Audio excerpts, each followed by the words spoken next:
हाथ पर हाथ धरकर मत बैठे रहो, अपने कर्म को करते रहो।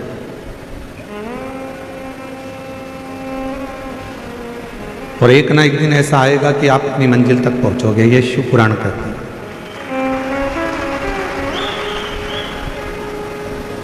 व्यक्ति कर्म ही ना करे और सोचे कि मुझे मंजिल मिल जाए तो ये बहुत कठिन है। समंदर, समुद्र अच्छे से अच्छे जहाज को भी डुबा देता है।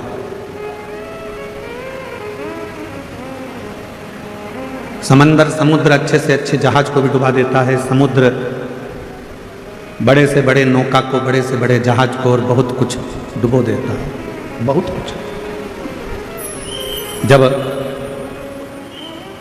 अपनी वाली पर यदि समुद्र आ जाए तो बड़े बड़े शहर को भी डुबो देता है।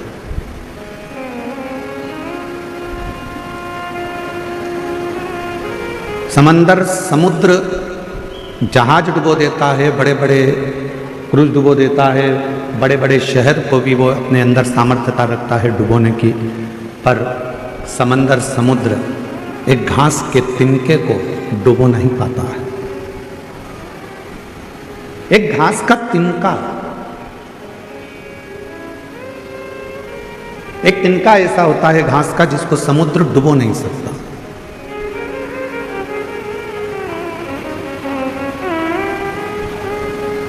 किसी ने समंदर से कहा, समुद्र से कहा कि तुमने पूरा जहाज डुबो दिया, तुमने पूरी बस्तियां डुबो दी, तुमने कई शहर डुबो दिए, तुमने कई नगर डुबो दिए, ना जाने तुमने कितना कितना जहाज, कितने कितने क्रूज अंदर डुबो दिए, और तुम एक घास का तिनका नहीं डुबा पा रहे। एक घास का तिनका तुम डुबा नहीं सके। तो समुद्र ने कहा, यह घास का जो तिनका है ये एकदम हल्का,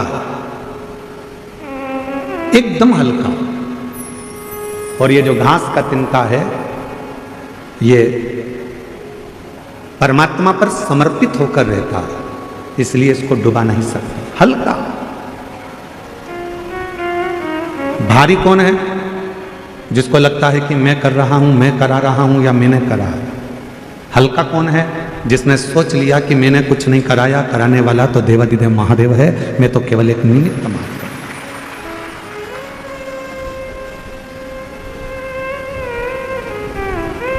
फैक्ट्री में काम करने वाले मालिक को ज्यादा चिंता होती है कि फैक्ट्री में काम करने वाले मजदूर को ज्यादा चिंता होती है? फैक्ट्री की,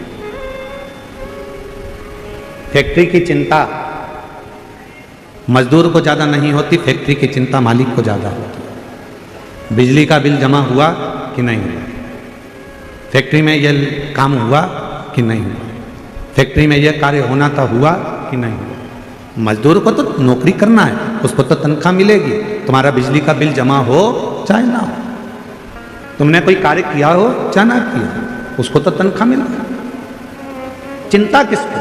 तो कहा मालिक को चिंता है। रात भर सो नहीं पाता, जागता रहता है, नींद की गोली खाता है, विश्राम करता है, पर नींद नहीं आती, नींद उछट जाती है क्योंकि मालिक को चिंता है।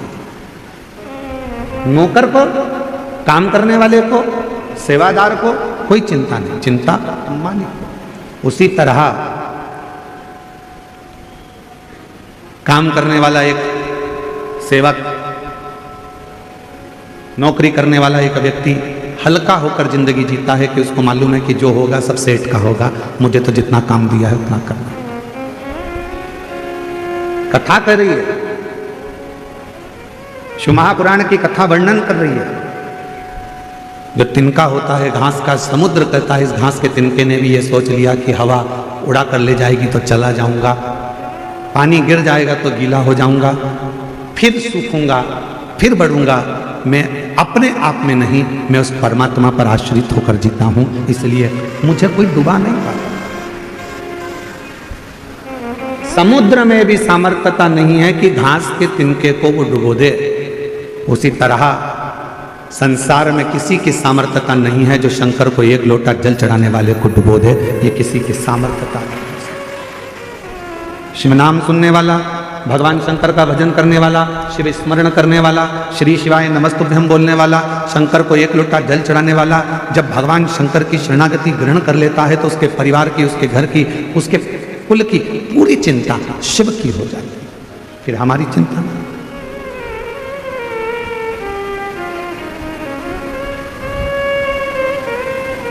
और मेरा आपकी कृपा से सब काम हो रहा है, मेरा आपकी कृपा से सब काम हो रहा है। करते हो भोले बाबा मेरा नाम हो रहा है, करते हो भोले बाबा मेरा नाम हो रहा है, मेरा आपकी कृपा से सब काम हो रहा है। हल्के होकर जो सब परमात्मा पर छोड़कर, जितने हल्के हो गए संसार के लोग, दुनिया के लोग आपको डुबा नहीं सकेंगे। जितने हल्के। घर किसका? देवाधिदेव महादेव। परिवार किसका? बोलते जाओ, महादेव। कुटुंब किसका? गाड़ी किसकी? बंगला किसका?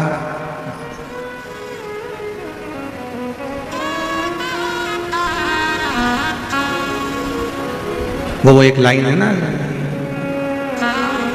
मेरी गाड़ी मेरा बंगला मेरा पैसा सब तेरा, सब कुछ है तेरा सरकार, मेरा तो कुछ भी नहीं, सब कुछ तेरो सरकार, मेरा तो कुछ भी नहीं। मेरी गाड़ी मेरा बंगला मेरा पैसा सब तेरा, सब कुछ तेरो सरकार, मेरा तो कुछ भी नहीं। ये जितना है, वैभव है, सत्ता है, धन है, दौलत है, जो गाड़ी है, जो बंगला है, जो पूंजी है, जो सामान है, सब उसका।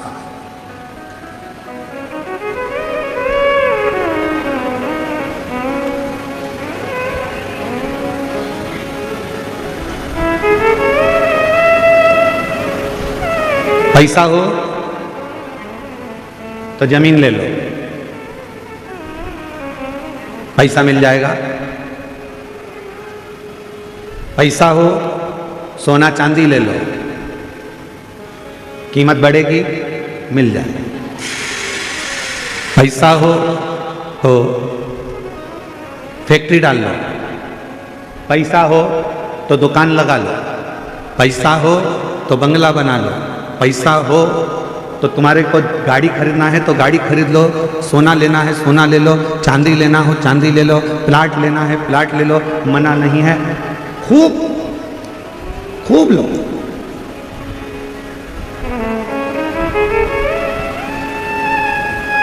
पर सोना लेने से पहले, गाड़ी लेने से पहले, बंगला लेने से पहले, जमीन लेने से पहले, फैक्ट्री डालने से पहले एक लोटा जल शिव को चढ़ाना प्रारंभ करो। क्यों?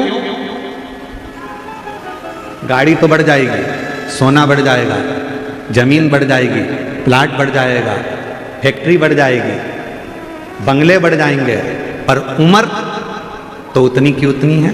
उम्र को अगर बढ़ाना है तो शिव को एक लोटा जल चढ़ाकर इनके भोग करने के लिए अपनी उम्र को।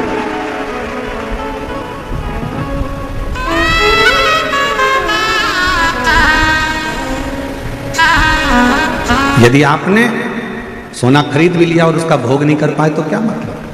जमीन खरीद भी ली और उस जमीन का भोग ना कर पाए तो क्या मतलब? बंगला बहुत बड़ा बना लिया और उस बंगले का तुमने भोग नहीं करा तो क्या मतलब? फैक्ट्री डाली, गाड़ी खरीदी, बंगला खरीदा, पर उसका भोग भी तो करना चाहिए। तो भोग करने के लिए तुम्हारी उम्र बढ़ना जरूरी है, और उम्र बढ़ाना के लिए सबसे सुंदर तरीका है, उम्र यदि बढ़ाना है तो 3 जगह पर बैठना चाहिए।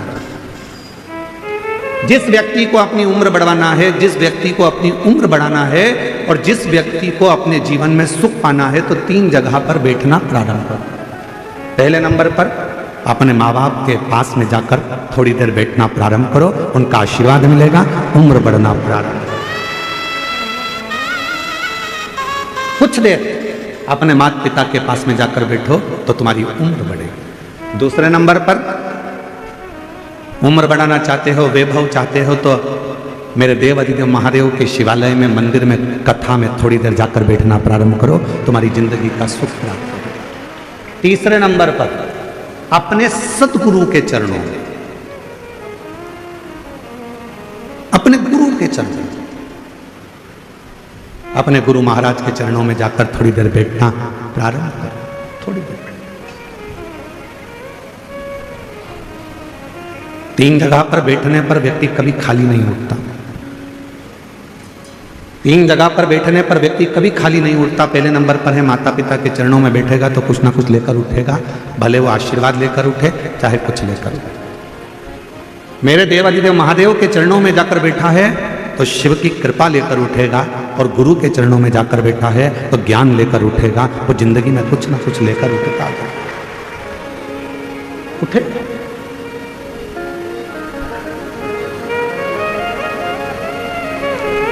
आज के व्यक्ति के पास में सब कुछ है। ऐसा कोई व्यक्ति नहीं जिसकी जिंदगी में भगवान ने धन नहीं दिया। हम आपसे पूछें, जब से आपने शिव महापुराण की कथा को सुनना प्रारंभ करा, जब से आपके घर के व्यक्ति ने 1 लोटा जल शंकर को चढ़ाना प्रारंभ करा, उसके बाद का समय निकालो और उसके पहले का समय निकालो। जब आप शंकर के मंदिर नहीं जाते थे, शिव जी को 1 लोटा जल नहीं चढ़ाते थे, शंकर की आराधना नहीं करते थे, शिव जी की कथा नहीं सुनते थे, उसके पहले का समय निकाल कर देखना कि कितना कष्ट का समय था।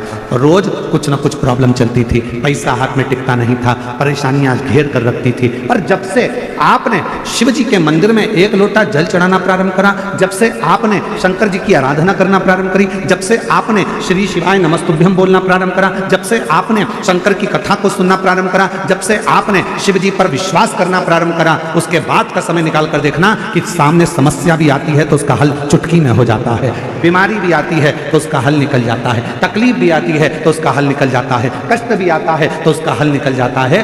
क्यों? क्योंकि आपने पूर्ण भरोसा, आपने पूर्ण विश्वास शंकर पर कर लिया, आपने पूर्ण भरोसा देवाधिदेव महादेव पर कर लिया। और जिस व्यक्ति ने अपनी जिंदगी में शिव पर भरोसा कर लिया तो उसके जीवन के सारे दुख, सारी तकलीफ, सारा कष्ट, सारी बीमारी देवाधिदेव महादेव की हो गई। उसने अपनी जिंदगी को सार्थक बनाया।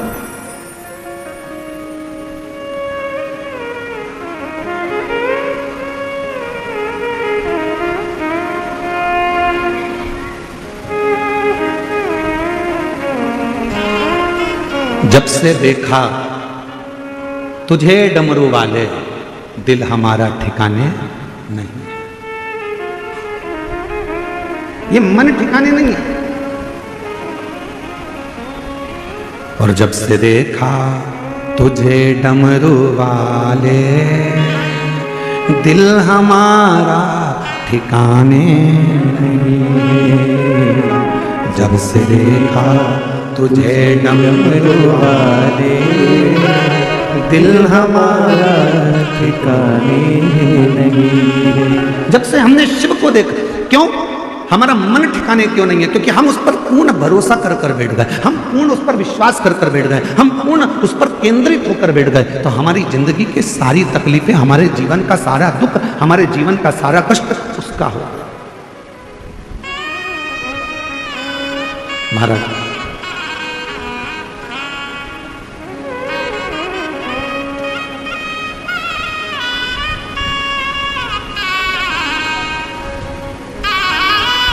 दीपावली के पहले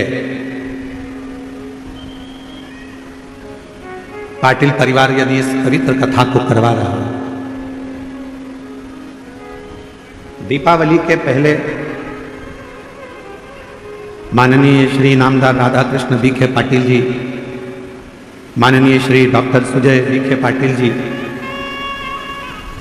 पाटिल परिवार यदि इस पवित्र शिव महापुराण की कथा को करवा रहा है तो कभी एकांत में बैठकर विचार करना, सोचना,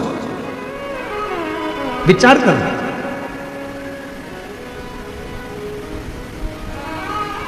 कि शिवजी ने हम पर इतनी कृपा कैसे कर दी।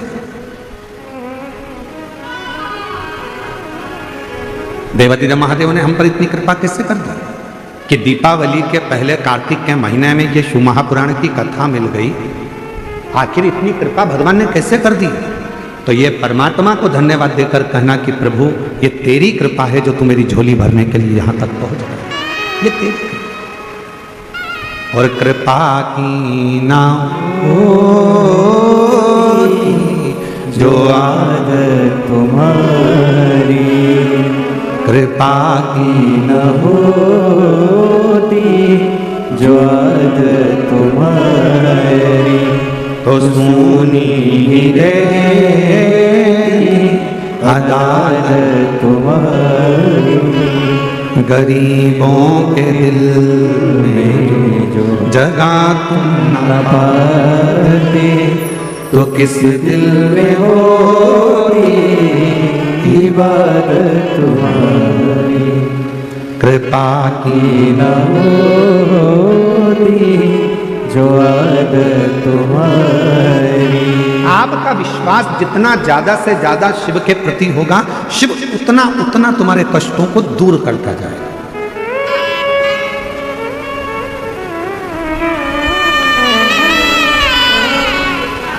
महाराष्ट्रियन भाषा में अगर कहा जाए अपने बच्चों से कहो, वो मराठी भाषा में कैसे बोलेंगे तो कह जास्ता से जास्ता विश्वास शिव पर ठेवा। अब इसमें कुछ गलती हो तो थोड़ा सा तुम सुधार लेना, ठीक है? अगर थोड़ी बहुत गलती अगर इसमें हो तो हम तो प्रयास कर रहे हैं कि महाराष्ट्र आए हैं और पाटिल जी कथा कराए हैं तो शिव जी की कृपा हो जाए, हम भी थोड़ी बहुत मराठी सीख जाएं शिव की कृपा से तो अच्छा।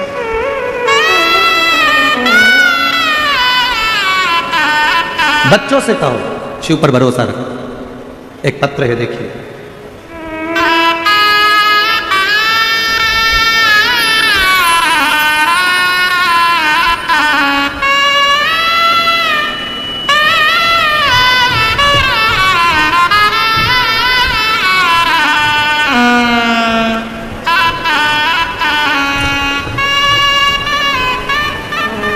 मेरा नाम लीला बारिया, मेरा मोबाइल नंबर ये है। मैं मुंबई कल्याण से आई हूँ, कहीं बैठी हूँ तो हाथ हिला सकती हैं। लीला बारिया मुंबई कल्याण से है। गुरुजी, मेरे लड़के के मुंह पर, हाथ पर, पीठ पर सफ़ेद दाग की बीमारी हो गई। लड़के का पूरा शरीर सफ़ेद होने लगा, चेहरा सफ़ेद हो गया, पीठ सफ़ेद हो गई, हाथ सफ़ेद हो गए। आसपास के सारे हॉस्पिटलों में जांच करवाई, बोलते थे ये बीमारी है, वो बीमारी है। अलग अलग दवाइयाँ खाई पर दाग खत्म नहीं हुए और बढ़ गए। 2024 में उसका 10वीं का एग्ज़ाम उसने दिया। इतना हताश हो गया शरीर को देखकर कि हाफ आस्तीन की टी शर्ट भी नहीं पहनता था, शर्ट भी नहीं पहनता। 10वीं का एग्ज़ाम दिया, हमारे पास उसके लिए कोई जवाब नहीं था। मेरे लड़के ने हाफ टी शर्ट पहनना भी छोड़ दिया था। अब मैं क्या करूं? तब किसी के कहने पर मैंने मंदिर जाना प्रारंभ करा। लड़के से कहा कि तू भी मेरे साथ मंदिर चल, तो लड़का कहता है मम्मी जब डॉक्टर की दवाई काम नहीं कर रही तो मंदिर क्या काम करे। मैंने अपने लड़के से कहा वो सियोर वाला बाबा कहता है शिवजी पे चढ़ा हुआ जल यदि शरीर पे लगाया जाए तो बीमारी ठीक होती है। तू मेरे साथ रोज मंदिर चल, मैं वहां से पानी उठाऊंगी तो नंदी के पास बैठना, मैं तेरे शरीर पर पूरा पानी लगा दूंगी। मेरा बेटा रोज मंदिर जाने लगा, बेलपत्र चढ़ी हुई खाने लगा, जल चढ़ाने लगा, मंदिर में झाड़ू लगाता, पोछा लगाता और हाथ भी नहीं धोता, उसी हाथ को अपने शरीर पर लगा लेता। गुरुदेव, बाबा तो बाबा है। जब उसका शरीर ठीक नहीं हुआ, 1 महीने तक उसने ये करा, ठीक नहीं हुआ, तो बेटे का विश्वास टूट गया। बेटे ने कहा अब ना दवाई लूंगा ना कुछ करूंगा, मंदिर भी नहीं जाऊंगा। तब मैंने अपने बेटे से कहा मंदिर मत छोड़, सियोर वाला बाबा कहता है 1 महीना नहीं 2 महीना नहीं तुम जाते रहो, वो एक दिन दुख जरूर काटेगा। मैंने अपने बेटे को फिर मंदिर में लगा दिया। 2-3 महीना मेरा बेटा पूर्ण तरीके से मंदिर जाना प्रारंभ करा और ऐसी कृपा हुई कि बेटे के चेहरे पर जो दाग था वो धीरे धीरे कम होना प्रारंभ हो गया, हाथ में जो दाग था वो कम होना प्रारंभ करा। गुरुदेव, आप कहते हो कि 3 महीने में बाबा सुनता है। हम कथा के पंडाल में जाकर बैठ गए और उस पंडाल की मिट्टी को भी शरीर पर लगाया।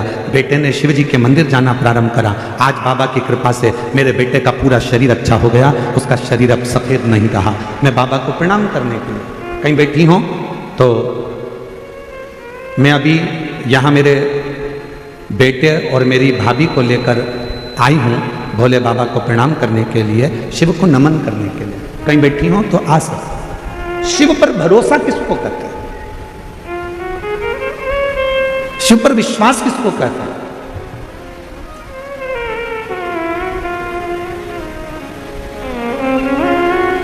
वो मां मुंबई जैसी सिटी में कल्याण में रहती है और लिख रही है कि ऐसा कोई हॉस्पिटल नहीं बचा जहां मैंने इलाज नहीं करवाया।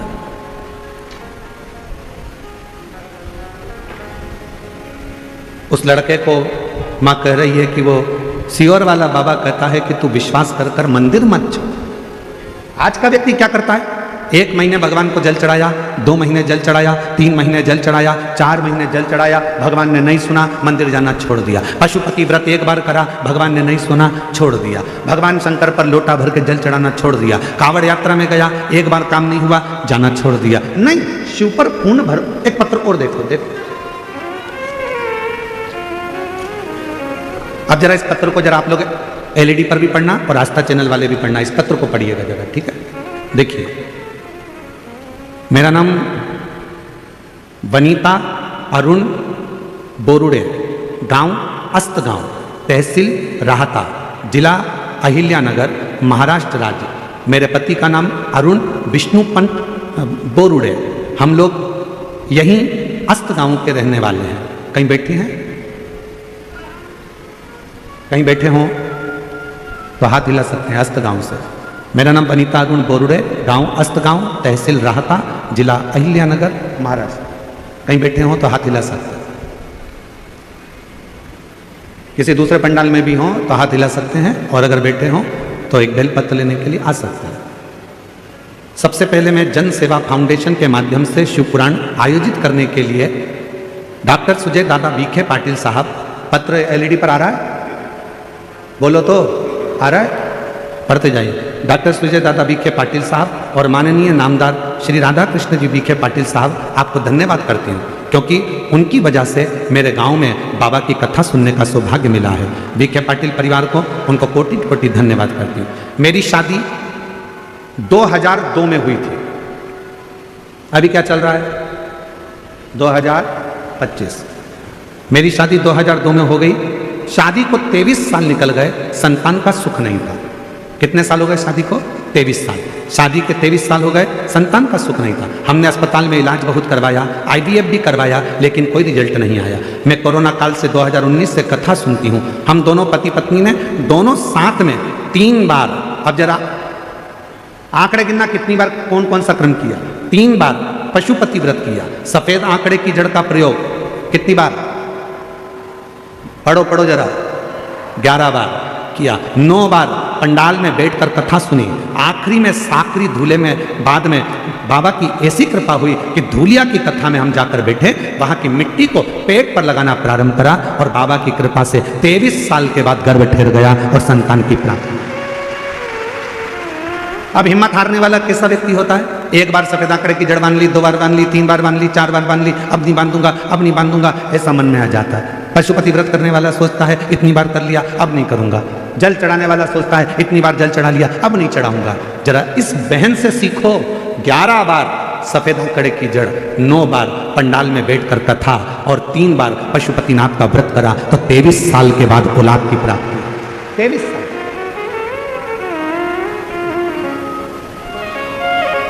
शिव की उदारता किसको कहते हैं? शंकर भगवान की करुणा किसको कहते हैं? देवाधिदेव महादेव पर भरोसा किसको कहते हैं? शिव पर विश्वास किसको कहते हैं?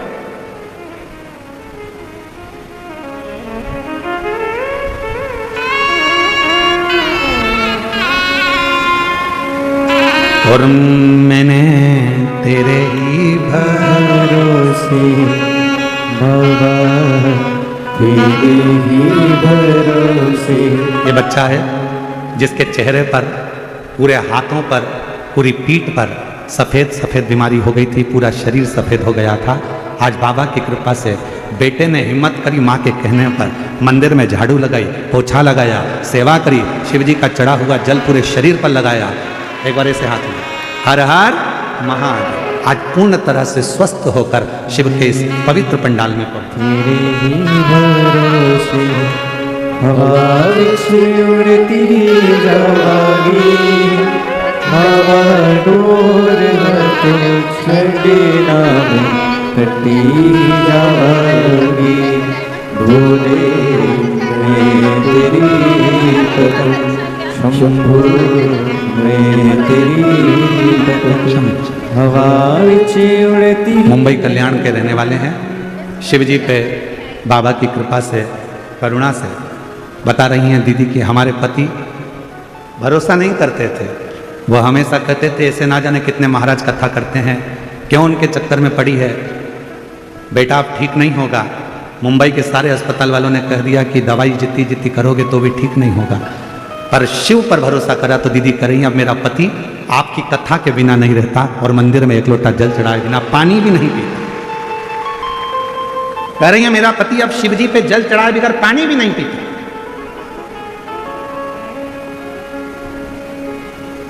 इसको भरोसा कर।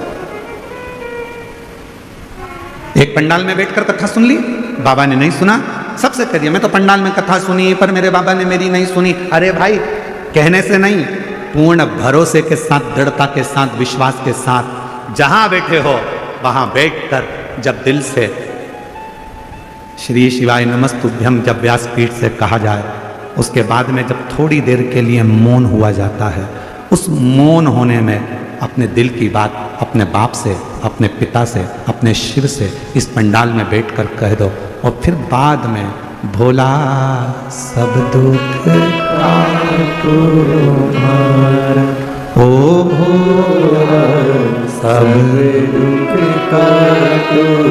जब ये स्तुति करी जाती है, दुनिया की निगाह में केवल स्तुति है, दुनिया की निगाह में केवल ये बात है कि महाराज जी स्तुति करते हैं, पर जो समझने वाला व्यक्ति है वो समझ जाता है कि इसके बाद में मौन होना है, चुप, और चुप होकर अपने दिल की बात, अपनी प्रार्थना, अपनी कामना देवादिदेव महादेव से कहना है। शंकर भगवान उस कामनाओं को सुनता है और पंडाल में आने वाले की झोली 3 महीने में जरूर भरता है। ये उसकी कृपा है।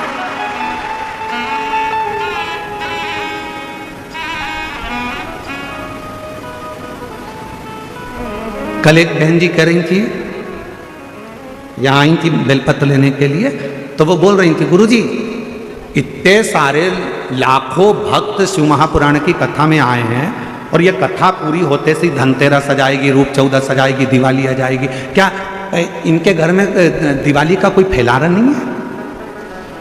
क्या सबके घर में दीपावली का कोई काम नहीं है? ये सब यहाँ बैठी हैं, सब पुरुष यहाँ बैठे हैं, तो इनके घर का दिवाली का काम कौन कर रहा होगा? तो हमने उन बहन जी से कहा था ये कथा संभाल रही हैं, शिव जी इनका घर संभाल रहा है, अंतर कुछ नहीं।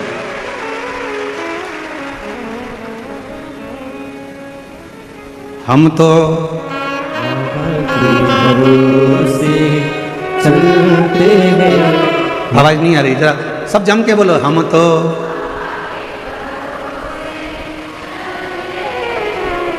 तीनों पंडाल वाले जरा दमदारी से बोलो, हम तो बाबा के भरोसे। ये दुनिया वाले जलते हैं, ये जलते हैं, हम तो बाबा के भरोसे चल, डमरू वाले के सीहोर वाले के भरोसे चलते हैं, काशी वाले के भरोसे चलते हैं, हम तो बाबा के भरोसे चलते। हम तो उसके भरोसे, हम कथा में, हम कथा संभाल रहे हैं, हम कथा सुन रहे हैं, तो वो तुम्हारा घर संभाल रहा है, वो तुम्हारा घर देख रहा है, उसका ध्यान उस पर है।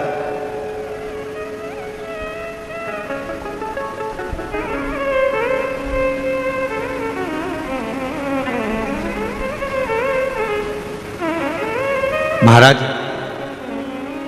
शिव महापुराण की कथा कहती है कि नामदेव जी जब भजन गाते थे, तुकाराम जी जब कीर्तन करते थे, नामदेव जी जब कीर्तन करते थे, तो तुकाराम जी का घर स्वयं हरि विठ्ठल संभालते थे, नामदेव जी का घर श्री हरि विठ्ठल संभालते थे। श्री हरि, तुम जिसको याद कर रहे हो, आप जिसको याद कर रहे हो, आपका घर वो संभाल। आप तो मुख से कह देते विठ्ठल विठ्ठल विठ्ठल विठ्ठल विठ्ठल विठ्ठल विठ्ठल।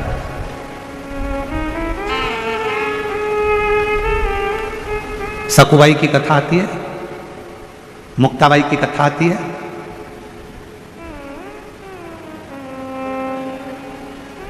चक्की कौन चला रहा था? जम के बोलो। सकुबाई? नहीं। कौन? कपड़े कौन धो रहा था? रोटी कौन बना रहा था? झाड़ू कौन लगा रहा था? सकुबाई मुक्ताबाई क्या कर रही थी? विठ्ठल विठ्ठल विठला विठ्ठल विठ्ठल। सकुबाई हरि विठ्ठल का भजन कर रही हैं, मुक्ताबाई हरि विठ्ठल का भजन कर रही हैं, भगवत भजन में लगी हैं, और उनके घर का सारा काम पांडुरंगा हरि विठ्ठल कर रहे हैं। उसी तरह जो शिव महापुराण की कथा को सुन रहा है, उसका घर शिव संभाल रहे हैं, उसका काम शिव कर रहे हैं।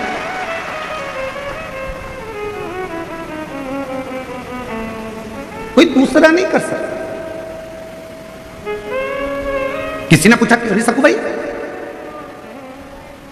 क्यों मुक्ताबाई इतनी जल्दी काम कैसे हो गया?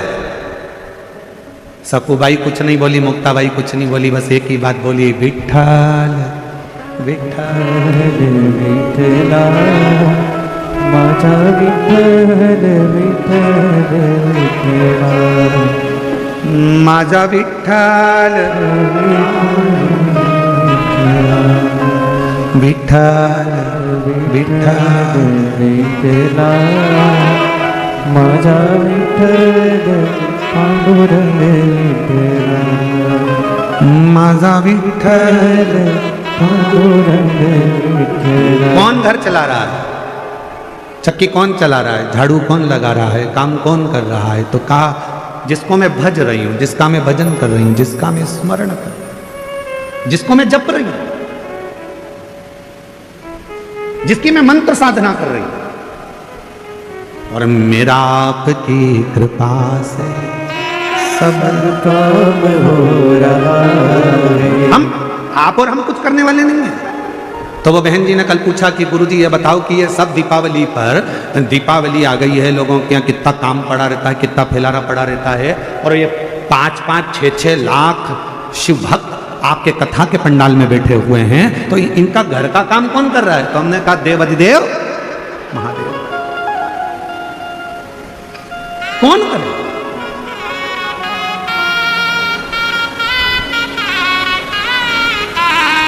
एक पत्र है, अच्छा है, देखिए।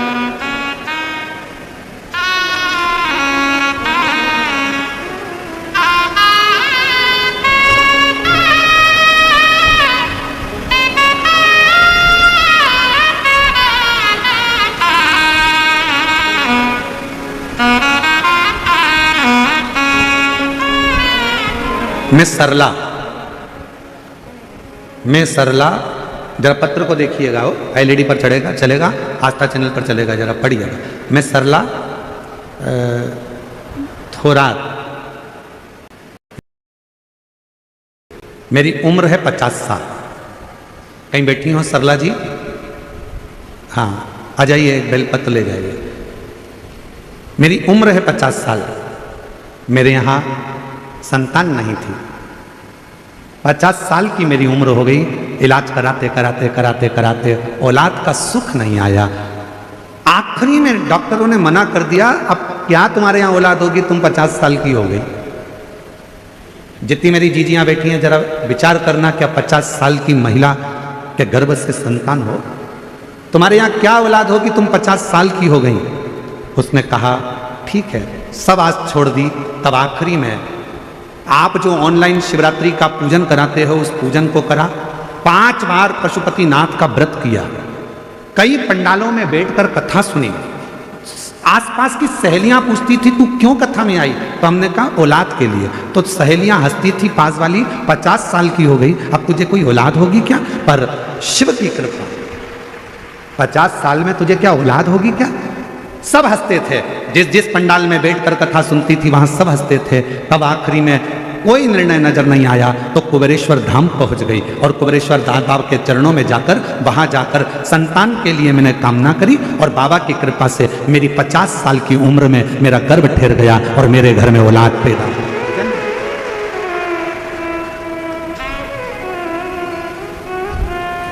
50 वर्ष की उम्र में मेरे घर में औलाद है।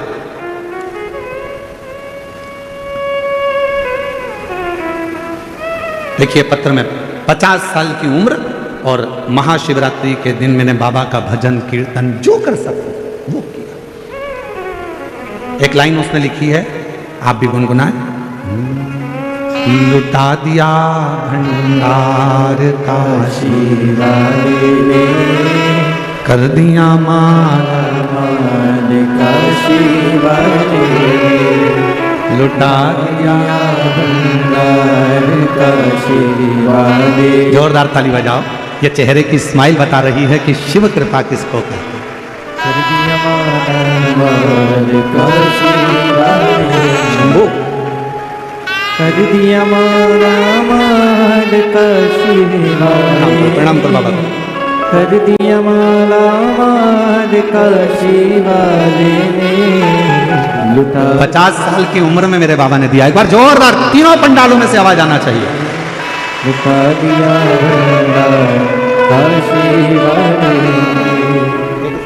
जो जैसी भावना लाया वो वैसा ही फल पाया, नहीं खाली उसे लौटाया वो मन ही मन हर्षाया।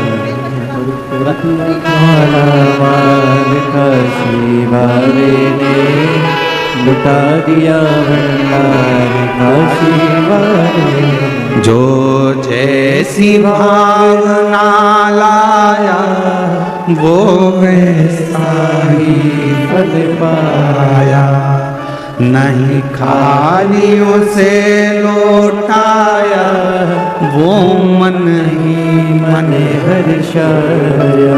जितने बैठे हो कथा में,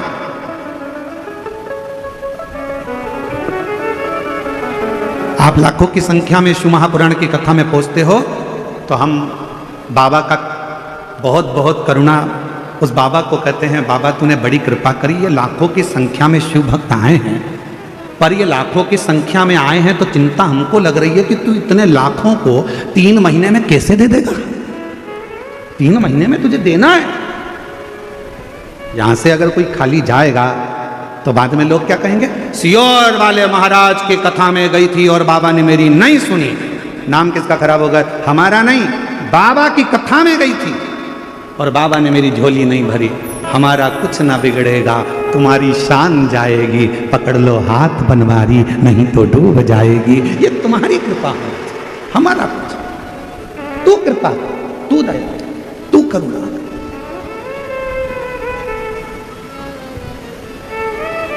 आप तो आ गए, बैठ गए, चिंता किसको? शिव जी को।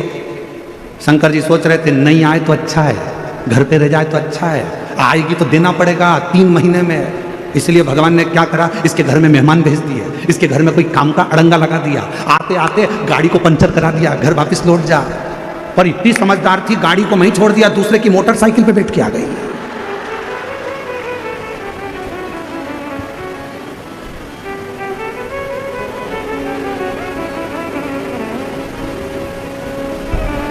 शिवजी ने सोचा कि कथा के पहले पानी गिरा देता हूं, ज्यादा फैलारा फैल जाएगा तो सब संभालने में लग जाएगी, तो कथा में नहीं जाएगी, कथा में नहीं जाएगी तो मुझे देना नहीं पड़ेगा। पर इतनी समझदार, वो तो पन्नी पे सब फैला के आ गई कथा में।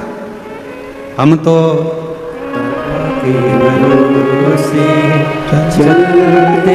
उस पर आश्रित होकर चलते किसी पर।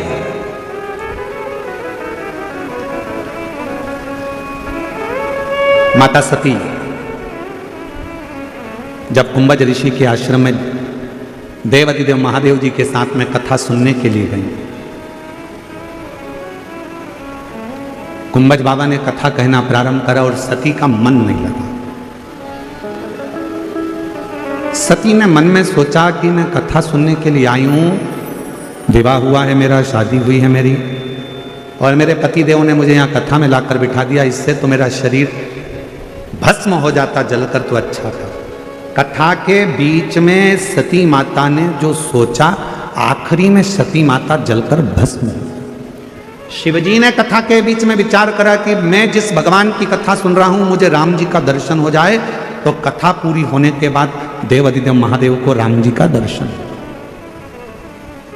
शिव महापुराण की कथा कहती है, कथा सुनते सुनते हमारे मन में जो भाव आता है, कथा सुनते सुनते हमारे मन में जो भी भाव उत्पन्न होता है, जो हम सोचते हैं, शिव जी वो हमारे मन की कामना को पूरा जरूर करते हैं। इसलिए आप सबसे निवेदन है, शिव महापुराण की कथा के पंडाल में जब जाकर बैठो तो किसी का बुरा मत सोचो, किसी के लिए गलत मत सोचो, किसी के लिए आड़ा टेढ़ा मत कहो, किसी के लिए अपशब्द मत कहो। शिव महापुराण की कथा में जितनी देर बैठो, कथा को श्रवण करो, उतनी देर ये विचार करना कि बाबा कृपा करना, तूने हमें कथा सुनने का मौका दिया है, सबका कल्याण करना, सर्वे भवन्तु सुखिनः, सबकी झोली खुशियों से भरना। बाबा किसी स्त्री की गोद खाली मत रखना और किसी पुरुष की जेब खाली मत रखना, सबका भंडार भर कर रखना, तू कृपा।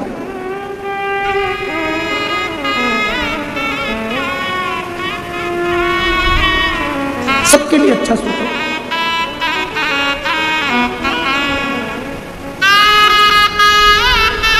सबके लिए अच्छा विचार करिए, सबके लिए अच्छा सोचिए। सती मैया चलिए, बीच मार्ग में उन्होंने राम जी का दर्शन किया।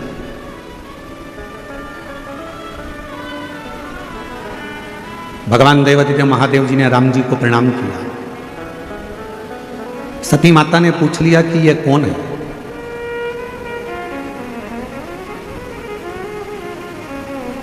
शंकर भगवान बोले, जिनकी कथा सुनकर आ रहे हैं ये वही राम है।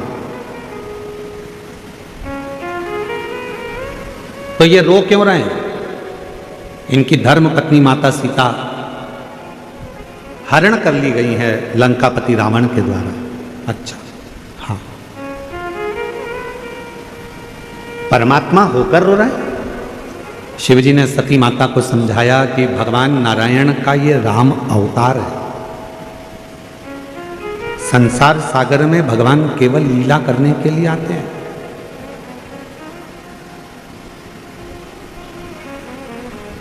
और संसार सागर में केवल भगवान आते हैं तो लीला करने के लिए आते हैं, कुछ अच्छा करने, जनमानस को प्रेरणा देने के लिए,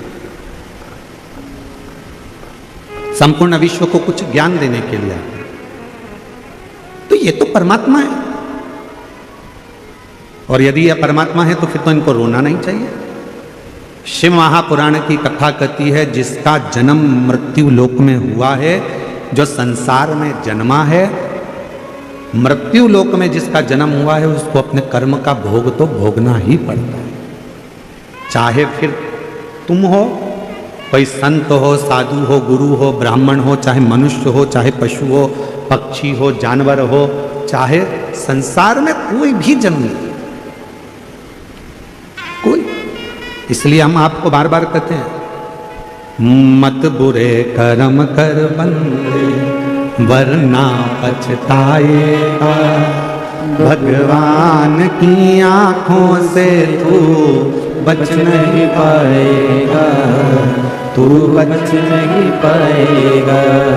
अरे ओ अज्ञानी मत कर नादानी, अरे ओ अज्ञानी मत कर नादानी। तेरे कर्म का फल भी तू ही पाएगा, जैसा किया तूने तेरे आगे आएगा। मत बुरे कर्म कर बंदे, वरना पछताएगा।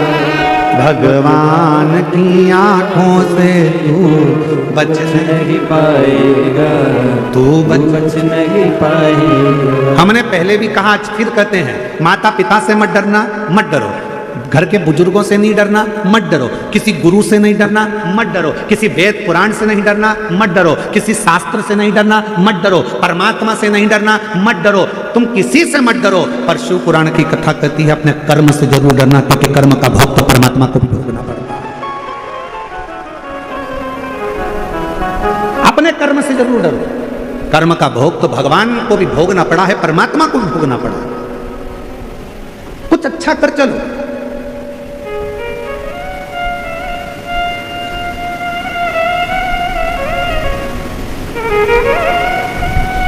भगवान से कहना, जब नई गाड़ी खरीद के लेके आओ धनतेरस पे, जब नई गाड़ी खरीद कर लेकर आओ विजयदशमी पर, जब नई गाड़ी खरीद कर लेकर आओ दीपावली पर, जब नई गाड़ी खरीद कर लेकर आओ तुम्हारे घर में, जब ट्रैक्टर खरीद कर लाओ, गाड़ी खरीद कर लाओ, जब तुम नया वाहन खरीद कर लेकर आओ, तो सबसे पहले वाहन निकालने से पहले, शोरूम से गाड़ी बाहर आए उसके पहले अपने देव अधिदेव महादेव को याद करना और कुबेरेश्वर बाबा को याद कर कर, विश्वनाथ जी को याद कर कर, अपने कुल देवत को याद कर कर, कुल देवती को याद कर कर, पर भगवान को याद कर कर कहना, बाबा तूने गाड़ी तो दिला दी है, पर इतनी कृपा करना कि मेरी उम्र भी साथ में बढ़ा कर चलना, इतना याद रखना कि मुझे स्वस्थ रखना। गाड़ी तो दिला दी, मालूम पड़े मैं भोगी ना कर पाऊं, कोई तकलीफ ना आए, कोई कष्ट ना आए, कोई रोग ना आए, किसी की तरह से इस गाड़ी को, लोग कहते हैं गाड़ी में प्रॉब्लम ना आए, हम कहते हैं तुम में प्रॉब्लम ना आए। गाड़ी का तो बीमा हुआ है, बोलो बोलो सही बात है कि गलत है? गाड़ी का तो बीमा हुआ है, थोड़ी बहुत इधर उधर लगेगी तो भी पैसा मिल जाएगा, पर तुम्हारे शरीर की एक आध हड्डी टूट गई तो जो दूसरी वाली हड्डी लगी है ना, वो सही काम की नहीं है। जो परमात्मा ने देकर भेजी है ना, सबसे अच्छी वही है। जो परमात्मा ने किडनी देकर भेजी वही किडनी ठीक है, जो लीवर भेजा वो लीवर ठीक है, जो आँख दी वो आँख ठीक है, कान दिया कान ठीक है, मुख दिया मुख ठीक है, सिर दिया सिर ठीक है। अलग से अगर कुछ चीज फिट होगी ना तो वो ठीक नहीं है।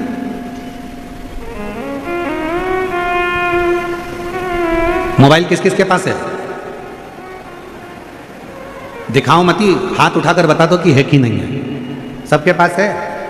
अरे बोलो तो। कवर चढ़ा है? स्क्रीन गार्ड लगा है? अरे बोलो तो। अच्छा वाला कवर चढ़ा है? ठीक है। क्यों चढ़ाया?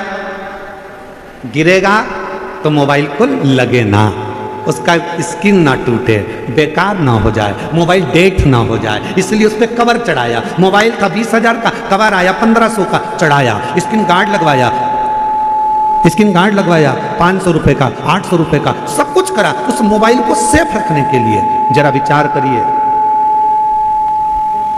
जरा विचार करिए कि मोबाइल की कितनी चिंता है कि मोबाइल को कुछ ना हो जाए, मेरा मोबाइल ना बेकार हो जाए, मेरा मोबाइल ना टूट जाए, मेरा मोबाइल गिरे तो डेट ना हो जाए। मोबाइल की इतनी चिंता है, अपनी खुद की चिंता इतनी कर लो तो। खुद की चिंता इतनी करो।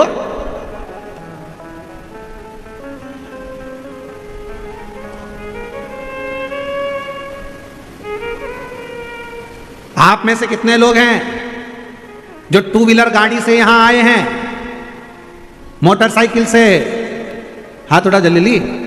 आप में से कितने लोग हैं जो फोर व्हीलर गाड़ी से आए हैं? आप में से कितने लोग हैं जो बस से आए हैं, ट्रैक्टर, ट्राली, मैजिक? काहे ना कैसे तो आयो। काहे से चली? पेट्रोल से, डीजल से चली कि नहीं चली? अरे बोलो तो। और गाड़ी अगर बीच में पेट्रोल खत्म हो जाए और तुम अपने पति से कहो पास में नल लगा है, हापसी लगी है, हैंडपंप है, कुआं है, पेट्रोल खत्म हो गया, पानी डाल दूं क्या? गटर का पानी डाल दूं क्या? खड्डे का पानी डाल दूं क्या? पति कहेगा पागल हो गई है, गटर के पानी से क्या मोटरसाइकिल चलती है? खराब हो जाएगी, बेकार हो जाएगी। जरा विचार करिए, मोटरसाइकिल गाड़ी भी डीजल और पेट्रोल से चलती है, उसमें कुछ गलत डाल दोगे तो गाड़ी भी नहीं चल पाती। उसी तरह ये मानव का शरीर है, इसमें सोच समझ के डालो, सोच समझ के।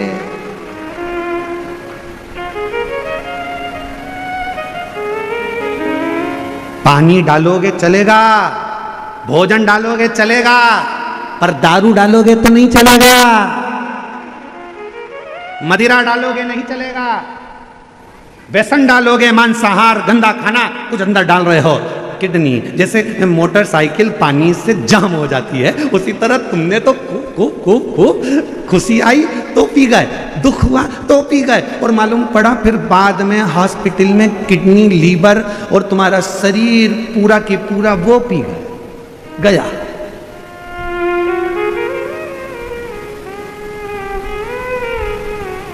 एक पत्र है, अच्छा है, देखो।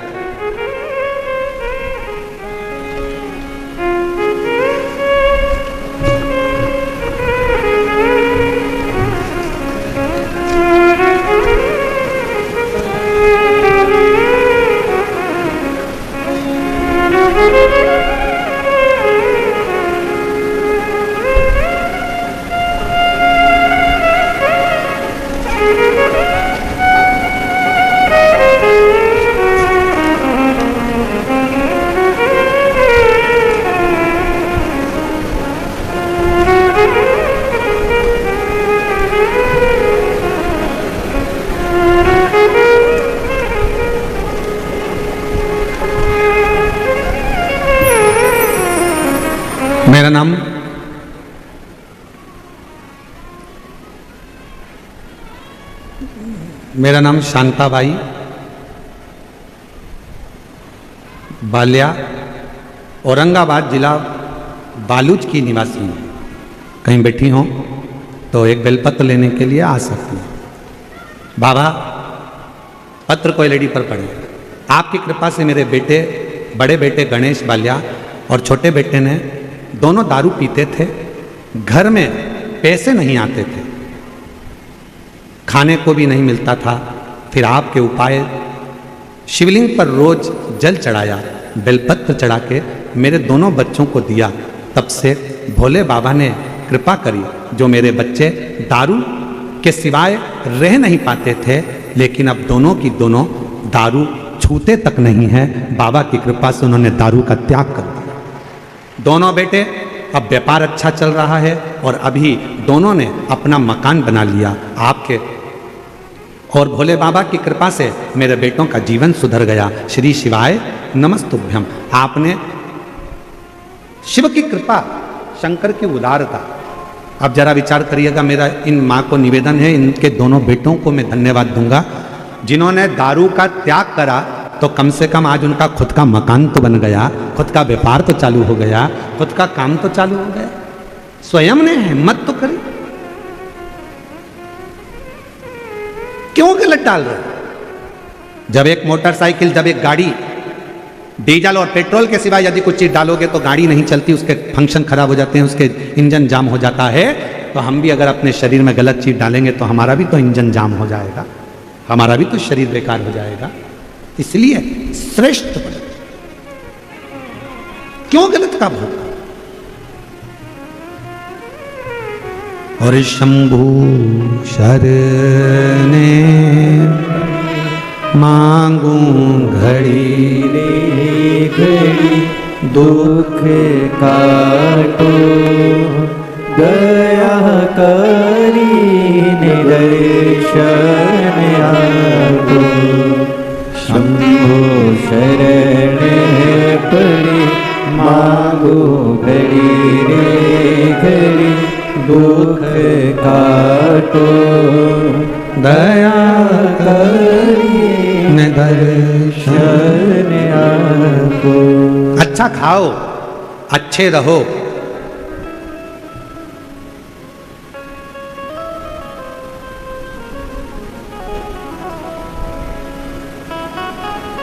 कई लोग कहते हैं बहुत कष्ट में जीवन चल रहा है, इसलिए गलत संगत में चला गया।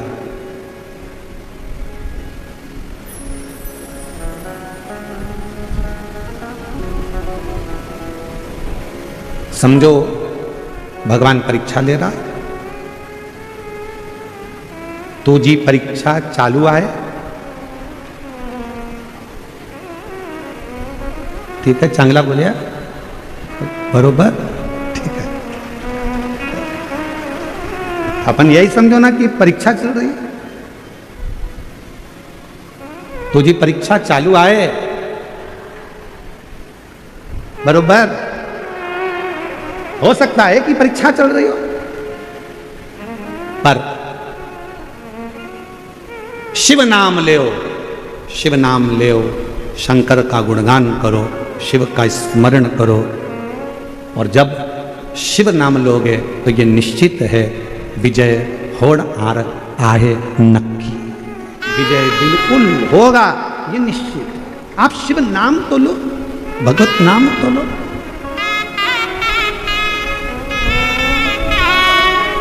श्री शिवाय नमस्तुभ्यं, श्री शिवाय नमस्तुभ्यं, श्री शिवाय नमस्तुभ्यं, श्री शिवाय नमस्तुभ्यं। जितना नाम लो। सती मैया के मन का संशय भगवान देवाधिदेव महादेव ने मिटा दिया। आखिरी में सती मैया ने जब संशय उत्पन्न करा था कि ये क्या परमात्मा है, हाँ परमात्मा है, संसार में जन्म लिया है इसलिए परमात्मा को भी रोना पड़ता है, दुख तो आता है।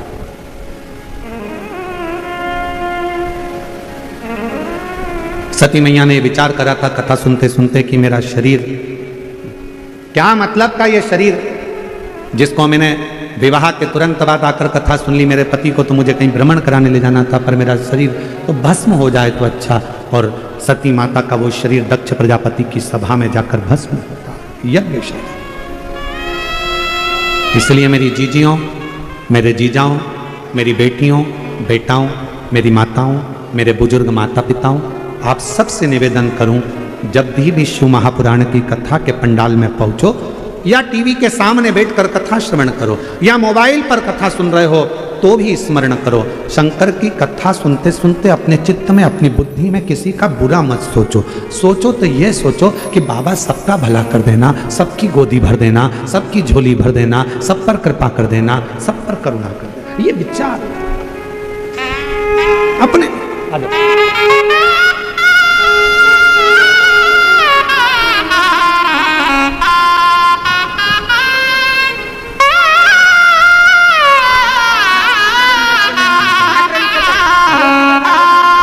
कितनी कथा है?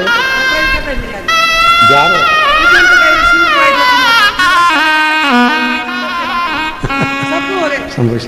कह रही हैं, मेरी ये 11वीं कथा है। मेरे दोनों बच्चों ने दारू छोड़ दी, व्यापार चालू हो गया, मकान बना लिया और खूब काम कर रहे हैं। और समझ ये उन दोनों को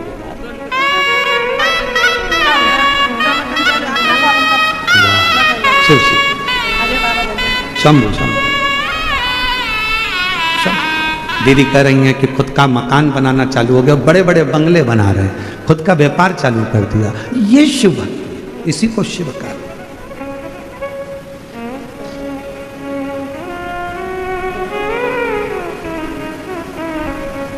अभी भी मौका है तुम्हारे पास।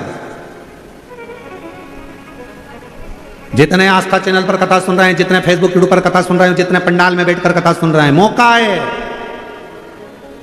अपने बच्चों को बढ़ता हुआ देखना चाहते हो, अपने घर में सुख देखना चाहते हो, तो मदिरा का त्याग करना चालू कर दो, दारू छोड़ना प्रारंभ कर दो, नशा छोड़, नशे से दूर हटो। और यदि नशा करना ही है तो शिव नाम का करिए। शिव भगवान शंकर की विरल भक्ति का नशा, शिव के स्मरण का नशा। जब मंत्र जाप नाम कीर्तन जब हमारे भीतर आता है तो हमें एक अलग से ऊर्जा आती है।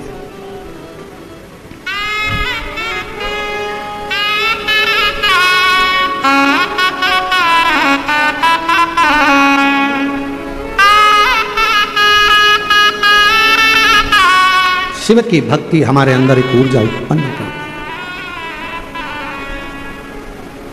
जो शिव नाम होठों पे अरे चढ़ गया रे, तो समझो ये जीवन बदल गया रे, तो समझो ये जीवन बदल गया रे। शिव नाम होठों पे चढ़ गया रे, शिव नाम होठों पे चढ़ गया रे, तो समझो ये जीवन बदल गया रे, तो समझो ये जीवन संवर गया रे। शिव नाम होठों पे चढ़ गया रे, शिव नाम होठों पे चढ़ गया रे, तो समझो ये जीवन संवर गया रे, तो समझो ये जीवन संवर गया रे। बड़े प्रेम से दोनों हाथों से ताली से बजाते हो।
तू शिव का शिवाला, मन में बसा ले तू शिव का शिवाला, मन में बसा ले तू शिव का शिवाला, मन में बसा ले तू शिव का शिवाला।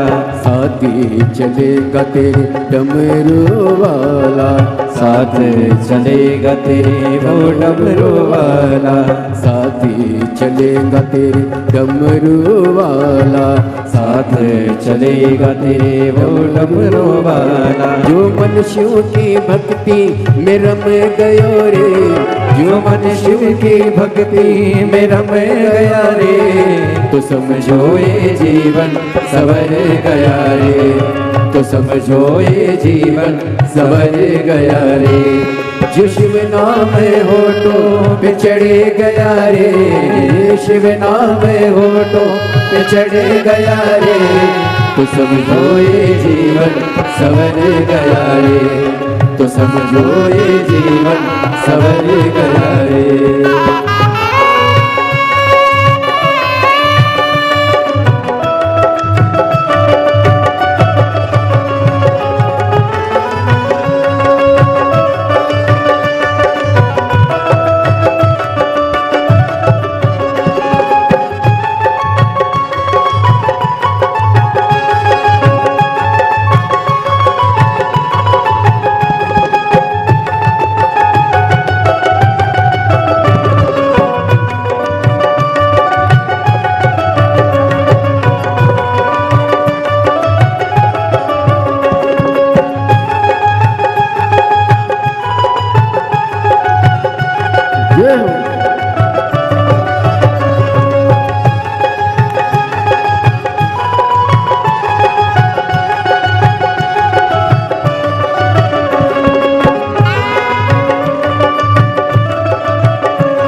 ले तू शिव का शिवालय, मन में बसा ले तू शिव का शिवाला, मन में बसा ले तू शिव का शिवालय, मन में बसा ले तू शिव का शिवाला। साथी चलेगा तेरे डमरू वाला, साथ चलेगा तेरे डमरू वाला। जो मन शिव की भक्ति में रम गयो रे, जो मन शिव की भक्ति में रम गया रे, तो समझो ये जीवन सवर गया रे, तो समझो ये जीवन सवर गया रे। जो शिव नाम होठो पे चढ़े गया रे, जो शिव नाम होठो पे चढ़े गया रे, समझो ये जीवन सवर गया रे, समझो ये जीवन सवर गया रे।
जग की ये माया बड़ी उलझाए, जग की ये माया बड़ी उलझाए, जग की ये माया बड़ी उलझाए, जग की ये माया बड़ी उलझाए।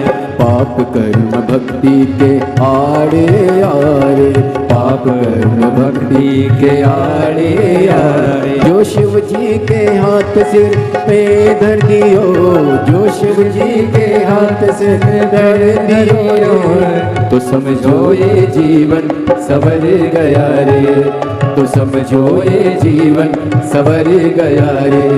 जो शिव नाम होठो पे चढ़ गया रे, जो शिव नाम होठो पे चढ़ गया रे, तो समझो ये जीवन सवर गया रे, तो समझो ये जीवन सवर गया रे, तो समझो ये जीवन सवर गया रे, तो समझो ये जीवन सवर गया रे, तो समझो ये जीवन सवर गया रे, तो समझो ये जीवन सवर गया रे, तो समझो ये जीवन सवर गया रे, तो समझो ये जीवन सवर गया रे।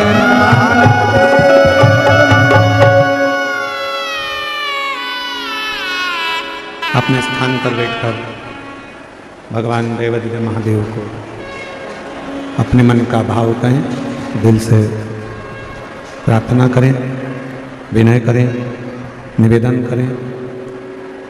बाबा को अपने मन का भाव, बड़े भाव हृदय से जो प्रार्थना करने के लिए आप आए हैं, अवश्य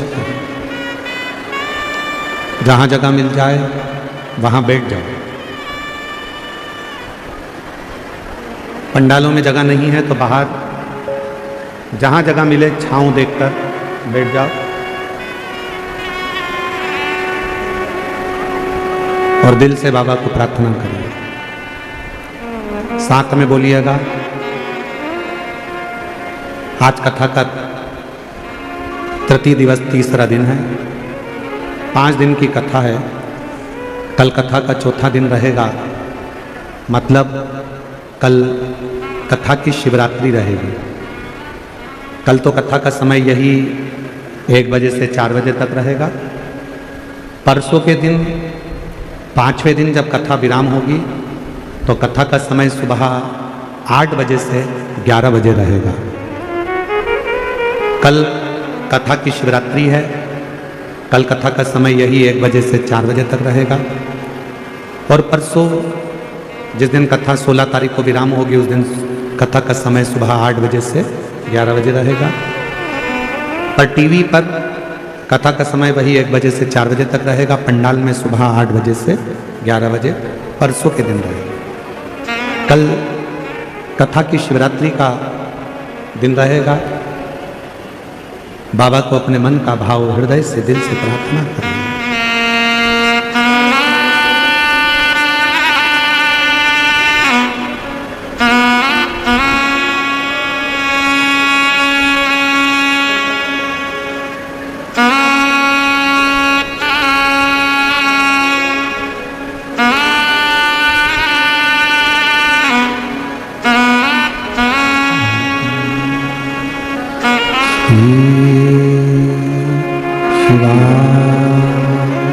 नमस्तु श्री शिवाय, नमस्तु श्री शिवाय, नमस्तु श्री शिवाय, नमस्तु श्री शिवाय, नमस्तु। भोला सब दुख काटो हारा, ओ भोला सब दुख काटो हारा। शिव शंकर जपो तेरी माला, भोले बाबा जपूं तेरी माला। भोला सब दुख काटो हारा, ओ भोला सब दुख काटो हारा। वैसे मंगल मंगलकारी, वैसे मंगल मंगलकारी। शमशान वासी हमारा, शमशान वासी हमारा। ओ भोला सब दुख काटो हारा, ओ भोला सब दुख काटो हारा।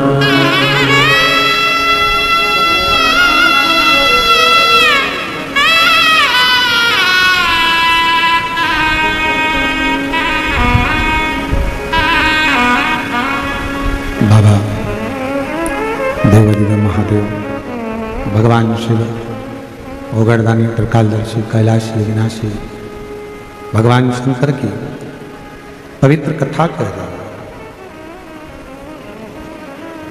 भगवान शंकर की पवित्र कथा वर्णन कर रही है। माता सती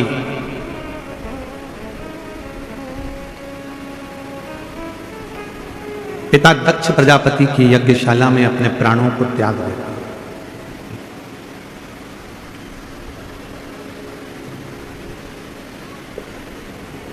जब परिवार में, घर में एक दूसरे के प्रति संशय उत्पन्न होने लगता है तो फिर वो परिवार में रहना बड़ा कठिन हो जाता है, बहुत कठिन। परिवार में रहने के लिए सबसे ज्यादा जरूरी है विश्वास। पति का पत्नी के प्रति हो, पत्नी का पति के प्रति हो, माँ बाप का बच्चों के प्रति हो और बच्चों का माँ बाप के प्रति हो, भाई का भाई के प्रति हो, बहन का भाई के प्रति, भाई का बहन के प्रति हो। यह सबसे ज्यादा जरूरी है विश्वास।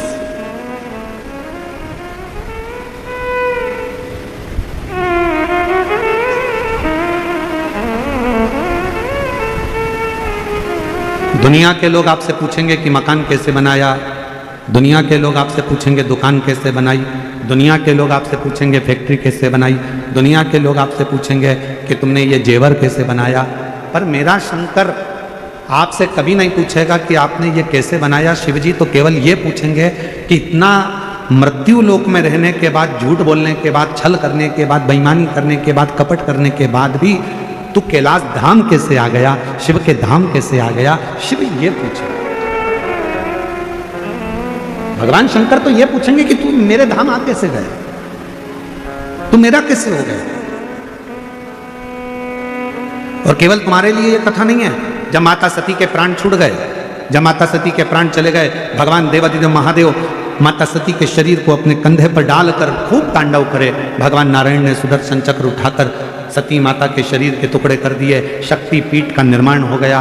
तब देवादिदेव महादेव को जब सूचना मिली, तब साधना में जब कामदेव ने समाधि को तोड़ दिया और तारकासुर जब आया, तब शिव जी के पास सूचना मिली कि जो माता सती जलकर भस्म हुई थी वो हिमालय राज के यहाँ पार्वती की माता के नाम से विख्यात हो गई, मां पार्वती के नाम से।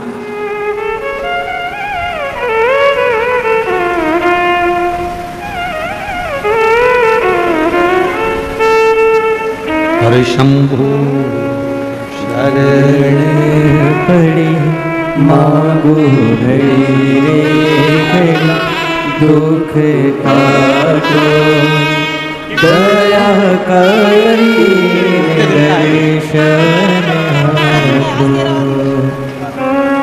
23 साल के बाद हुआ है और शिव की कृपा से 11 पंडाल और 11 बार आंकड़े की जड़ का प्रयोग, 9 पंडाल आप लोगों को पत्र पढ़कर सुनाया था। शिव की कृपा से 23 साल के बाद हुआ। जोरदार ताली बजाएं। आज 15 दिन का है शंभू। एक बार जरा जोरदार ताली बजा दो तीनों पंडाल वाले।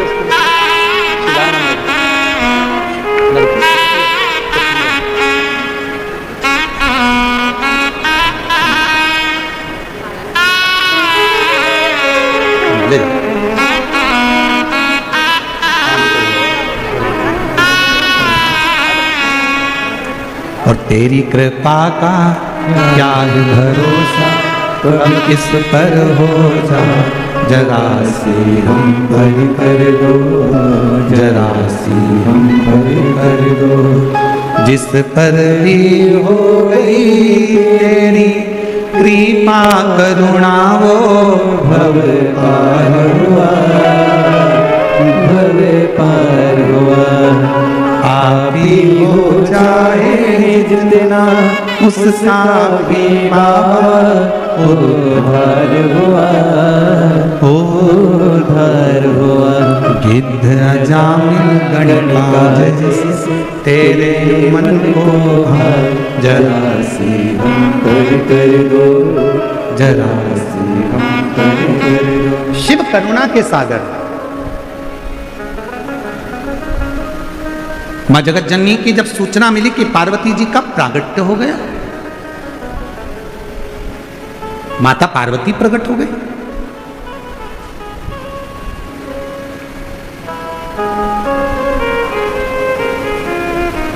सती माता का भजन, सती माता ने जो शिव की स्तुति करी, शंकर जी पर जो भरोसा करा, जो विश्वास माता सती ने जो भगवान शंकर पर करा, उसका फल यह निकला कि मां पार्वती के रूप में सती का अवतरण।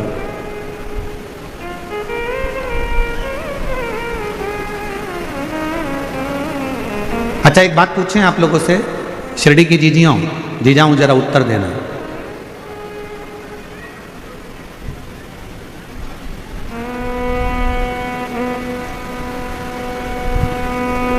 बिजली के तार में यदि करंट नहीं होता है तो लोग उसको दांत से छील लेते हैं। बोलो सही है? अरे जम के तो बोलो। बिजली के तार में यदि करंट नहीं होता तो लोग उसको दांत से छील लेते हैं, और अगर करंट हो तो फिर मुंह लगा के बता, जब करंट हो उसमें तो। बिजली के तार में यदि करंट नहीं है तो लोग उसको मुंह से छील लेते हैं, और बिजली के तार में यदि करंट होता है तो किसी की सामर्थ्यता नहीं कि उसको मुंह लगाया जाए। उसी तरह जब आप शंकर जी का जल पीते हो, शिव जी पे चढ़े हुए जल को पीते हो, श्री शिवाय नमस्तुभ्यम कहते हो, जब शंकर का नाम लेते हो, शिव महापुराण की कथा सुनते हो, तो आपके भीतर एक करंट उत्पन्न हो जाता है, और वो करंट दुनिया का कोई व्यक्ति तुम्हारा बुरा नहीं कर सकता, तुम्हें छू नहीं सकता।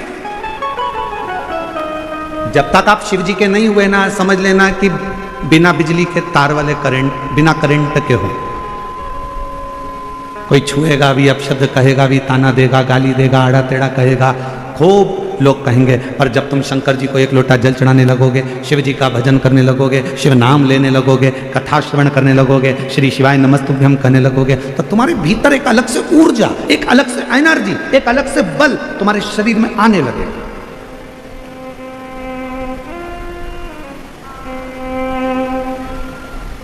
और वो बल ऐसा नहीं है कि तुम लोग समझो कि तुम्हारे अंदर बल आ गया तो तुम ऐसे ऐसे घूमती फिरो, वो बल नहीं। बल कौन सा? तो कहा विश्वास की दृढ़ता का बल। सती मैया जलकर भस्म हुई, कोयल की योनि बन गई, कोयल के रूप से भी मुक्ति पाई, और आखिरी में पार्वती हिमालय राज के घर में पार्वती के नाम से विख्यात हो गई। ये विश्वास माता सती का था, ये विश्वास माता पार्वती का था कि मेरा अगला जन्म जरूर होगा और मैं शिव की आराधना में, शंकर की साधना में लगूं।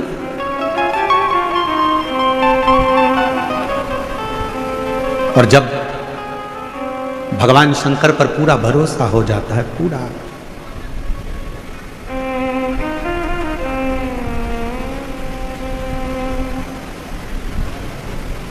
एक पत्र है अच्छा,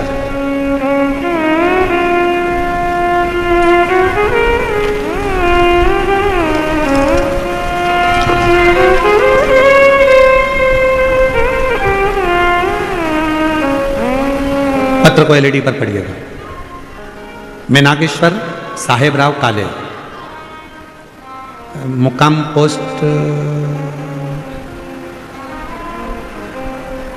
कौन सा गांव लिखा है? झाड़गांव, आड़गांव,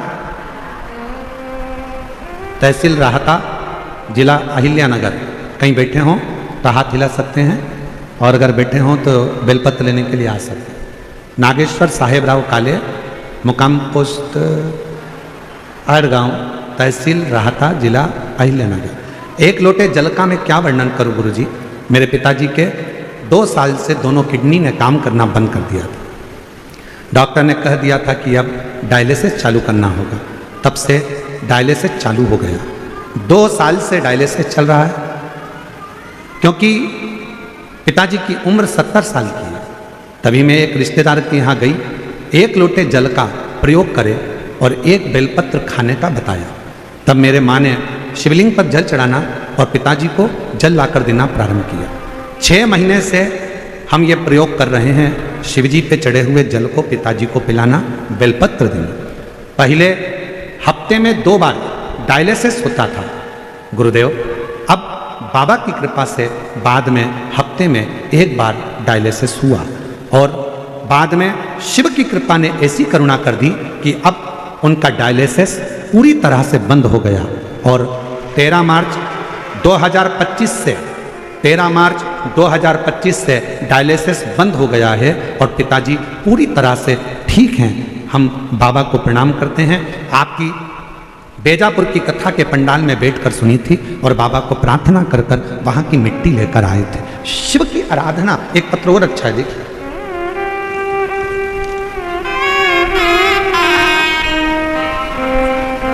स्वाति राजेंद्र बेलकर, मुकाम पोस्ट लोनी, जिला अहिल्यानगर। कहीं बैठी हो तो हाथ हिला सकती हैं। लोनी की रहने वाली हैं स्वाति राजेंद्र बेलकर, मुकाम पोस्ट लोनी, जिला अहिल्यानगर।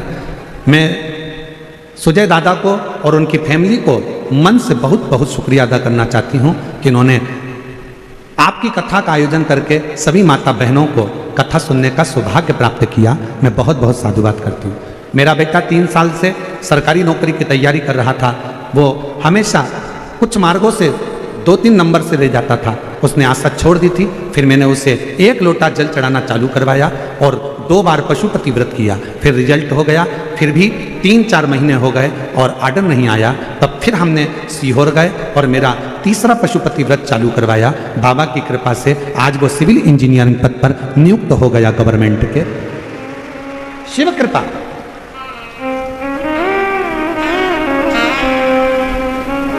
और तेरी कृपा का भरोसा कब किस पर हो जाए, जरा से हम पर कर। एक पत्र और अच्छा है। कविता किशोर पंडुरे, तालुका नेवासा, नगर, गांव बरखेड़, देवी की रहने वाली हूँ। कहीं बैठी हूँ तो हाथ हिला सकती हूँ। मैं आपकी कथा 2022 से सुन रही हूँ गुरुदेव। रोज मंदिर जाती हूँ।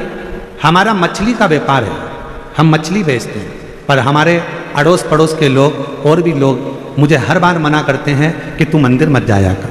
क्यों मंदिर जाती है? क्या होगा मंदिर जाने से? मछली बेचने जाती है और मंदिर जाती है, ऐसा लोग ताने मारते हैं गुरुदेव। पर आप कहते हो ना कि किसी की नहीं सुनना, आग लगे बस्ती में अपन रहो मस्ती में। गुरुदेव मैं भी वही करती हूँ। भले मेरा मछली का व्यापार है तो क्या हुआ, मैं मछली बेचती हूँ तो क्या हुआ। गुरुजी ये तो व्यापार है ना। मैं शिव को बहुत मानती हूँ। मैं पहले किसी मंदिर को नहीं जाती थी, पर जब से आपकी कथा सुनी है ना गुरुदेव, तब से मंदिर नहीं छोड़ा। लोग मुझे मछली बेचती हूँ तो मंदिर जाने से मना करते हैं, पर मैं मंदिर जाऊँ, बिल्कुल जाओ। पर मैंने किसी की नहीं सुनी और मंदिर जाना प्रारंभ करा। गुरुदेव 31 जनवरी 2025 को मेरे पेट में दर्द हुआ। फिर अस्पताल में गई। डॉक्टर ने बताया कि मेरे पेट में 2 गठान हो गई है। डॉक्टर ने बताया कि तुरंत ऑपरेशन कराना पड़ेगा। अस्पताल में भोले बाबा की तस्वीर थी और श्री शिवाय नमस्तुभ्यम भी लिखा था। उस अस्पताल में मैंने दर्शन किया और घर आ गई। घर आकर मैंने बाबा पर सब छोड़ दिया। गुरुदेव लोग कुछ भी कहें, मैंने पशुपतिनाथ का व्रत किया। बाबा दिन में तो मैं जाती मछली बेचने, शाम को आकर पशुपति व्रत भी करती, सवेरे पूजन भी करती, बाबा के भरोसे रहती। परिवार के लोग कहते कि तेरा कुछ नहीं होगा, ऑपरेशन करा ले, क्यों बाबा के चक्कर में पड़ी है। पर मैंने भरोसा रखा और 5 व्रत मेरे पूरे हुए। दूसरी बार जाकर मैंने हॉस्पिटल में दिखाया तो डॉक्टर ने 14 जुलाई 2025 को फिर वापस जांच करी और जांच में बताया कि मेरी दोनों गठानें गल चुकी हैं और ऑपरेशन की कोई ज़रूरत नहीं है। और पति ने भी शराब छोड़ दी है। आज मैं बाबा को प्रणाम करने के लिए यहाँ आई, शिव को नमन करने। और शंभु मांगो घड़ी घड़ी दुख काटो, दया करी निदर्शन आपो। ये शिव की उदारता है, शंकर की करुणा है। शिव उदार, शिव कथा कर रही है। आप किस भरोसे में, जैसे माता सती ने भरोसा किया, जैसे मां सती ने विश्वास किया, भरोसा करा और माता सती का भरोसा पूर्ण हुआ और पार्वती के रूप में अवतरित शिव प्राप्त हो, शंकर।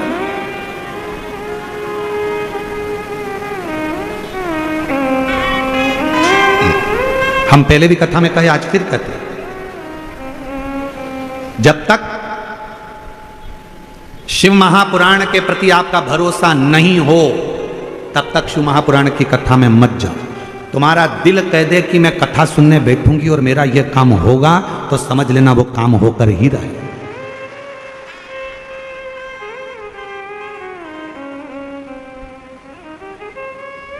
विश्वास हो तो आप मानो तो मैं गंगा मां हूं, ना मानो तो बहता। आपका यदि भरोसा करता है कि आप शिव मेरा यह कार्य पूर्ण करेंगे तो शंकर करेंगे। आपका भरोसा करता है कि शिव सुनेंगे तो सुनेंगे, आपका भरोसा करता है कि शिव मुझे मिलेंगे तो मिलेंगे। और यदि आपका भरोसा ही नहीं है, जा रही हूँ, पड़ोसन जा रही है तो मैं भी जाकर बैठ जाऊंगी, कथा सुन लूंगी, मन ही नहीं है, विश्वास नहीं है, तो निवेदन है, भीड़ बढ़ाने बिल्कुल मत आओ। भीड़ बढ़ाने के लिए शिव पुराण की कथा नहीं है।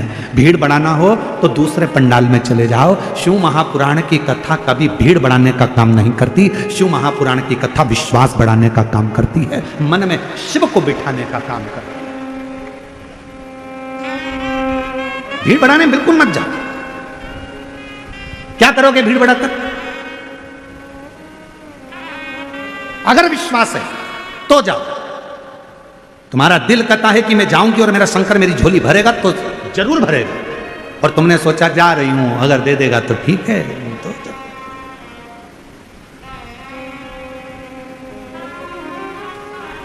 ऐसे मत जाओ बिजली का बिल जमा करने जाते हो जैसे, जा रही हूं, बिजली का बिल जमा हो जाएगा तो कर आऊंगी, नहीं तो सब्जी मार्केट से सब्जी ले आऊंगी। ऐसे नहीं जाना। जा रही हूं, शिव पुराण की कथा में अगर भगवान चाहेगा तो मुझे दे देगा, नहीं देगा तो आ जाऊंगी। बिल्कुल मत आओ। अपने घर पे रहो, नाटक देखो, चाय पियो, भेलपुरी बनाओ, प्रेम से खाओ, पर अपना समय बर्बाद करने के लिए मत आओ। विश्वास है तो जरूर आओ। पार्वती मैया का प्रागट्य है। मां जगत जननी जगदम्बा अम्बा पार्वती का प्रागट्य है। मां पार्वती जी का प्रागट्य।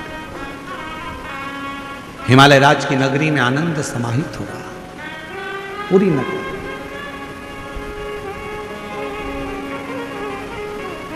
पूरी नगरी। सूचना मिल गई भगवान देवादिदेव महादेव को कि पार्वती जी का प्रागट्य हुआ। सबसे पहला काम भगवान शंकर जी ने एक करा कि पार्वती जी के प्रागट्य पर देव ऋषि नारद को पार्वती जी का भाग्य बताने के लिए भेज दिया गया। मेरे ओघड़दानी ने, मेरे शंभू ने, मेरे त्रिकालदर्शी कैलाशी अविनाशी शंकर भगवान देव ऋषि नारद आ गए।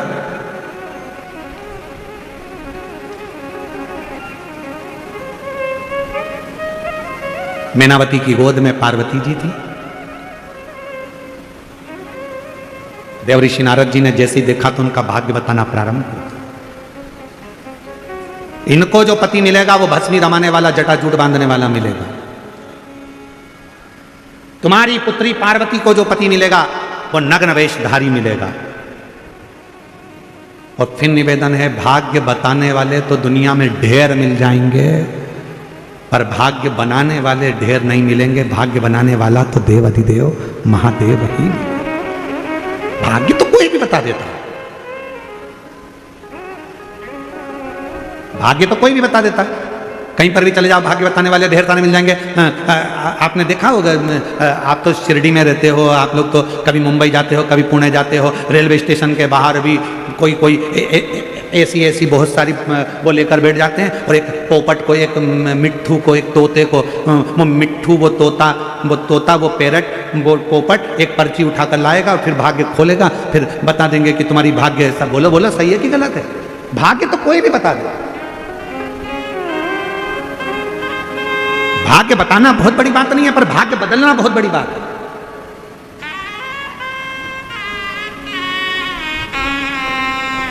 और मेरे देवादिदेव महादेव किसी का भाग्य कभी नहीं बताते। यशोदा जी ने पूछा था, हमारा भाग्य बता दो, तो शिव जी ने मना कर दिया। मां कौशल्या जी ने पूछा था कि राम जी का भाग्य बता दो, तो शिव जी ने मना कर दिया। शंकर भाग्य नहीं बताते। शिव जी का काम है, शंकर भगवान कभी भाग्य नहीं बताएंगे। इसलिए ये व्यासपीठ हमसे कोई पूछे कि हमारा भाग्य बता दो, तो हमको हमारा ही नहीं मालूम, तो हम तुम्हारा क्या खाक बताएं? ये व्यासपीठ भी कभी किसी का भाग्य नहीं बताते। सियोर वाला महाराज कभी किसी का भाग्य नहीं बताता। शिव महापुराण की कथा कहती है शंकर भगवान कभी किसी का भाग्य नहीं बताते, पर शंकर भगवान एक काम करते हैं, एक लोटा जल चढ़ाने वाले का भाग्य बदल देते हैं, भाग्य बना दो। बताने वाले ढेर हो सकते हैं, पर बदलने वाला और बनाने वाला केवल एक। शिव ही होता है। केवल बोल बम का नारा है, जम के बोलो जरा, बोल बम का नारा है। हार हार महादेव। भगवान शिव भाग्य बनाते हैं, भाग्य बदलते हैं, बताते हैं।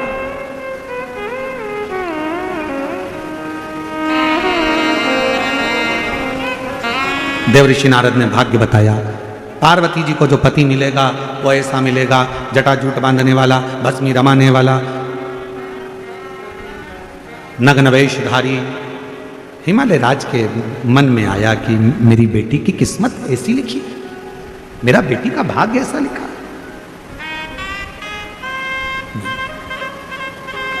मैनावती रोने लगी। हिमालय राज ने कहा कि क्यों रो रही हो? मेरी बेटी का भाग्य ऐसा मत। अगर तुम्हें लगता है कि बेटी का भाग्य ऐसा है तो अपन बेटी की शादी ही नहीं करें। जो पहले कथा में कहा, फिर कहते हैं, अपनी बेटी की शादी बहुत गाड़ी बंगला देखकर मत करना। अपनी बेटी की शादी ऐसे लड़के के साथ करना जो संस्कारित हो, गलत व्यसन में ना हो, मदिरा पान ना करता हो, गलत काम में ना हो, भले काम छोटा हो पर गलत संगत में ना पड़ा हो। तुम्हारी बेटी की इज्जत करे, सम्मान करे, सत्कार करे तो बेटी की शादी करना, नहीं तो ज्यादा गाड़ी बंगला देखकर बेटी का विवाह ना करे।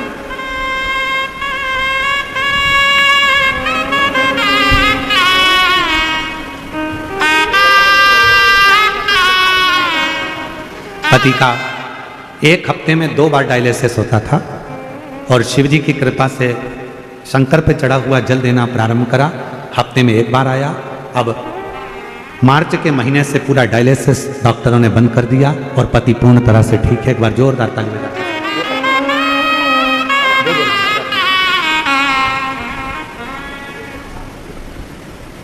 अगर तुम कहो तो हम बेटी का विवाह ना करें, बेटी का शादी ना करें। हिमालय राजनी ने जैसे ही बोला, महाराज हिमालय राज जी के बोलते से ही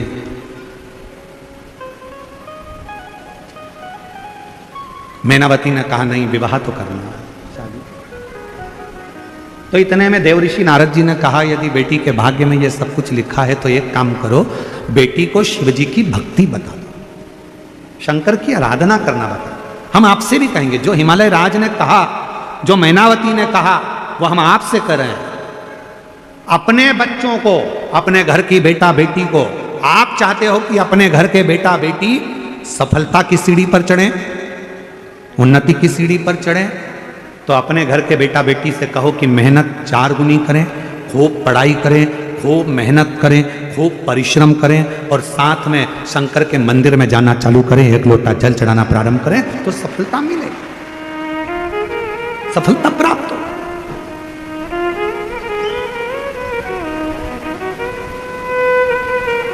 बच्चों के नयनों में शिव को बिठाओ, शिव, वो कहते हैं ना, इन आंखों का होना भी क्या, जिन आंखों ने दर्शन किया, इन आंखों का होना भी क्या, जो मंदिर गया ही नहीं, इन आंखों का होना भी क्या, जो मंदिर गया ही नहीं। ये नेत्र किस काम के जो मंदिर तक नहीं गए, शिव की स्तुति ना मुझे ये नयन किस काम के जो शिव का दर्शन ही ना करें, ये हाथ किस काम के जो शंकर को जल ना चढ़ा सके। देवऋषि नारद ने कहा, पार्वती जी से कह दो शिव जी की आराधना।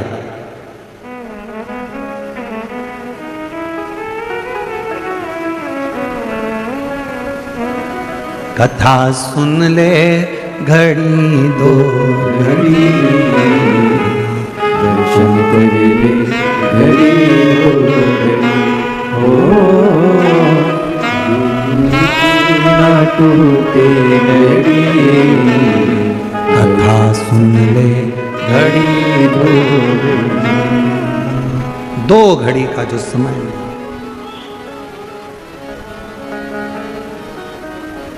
क्या भरोसा इस जीवन का।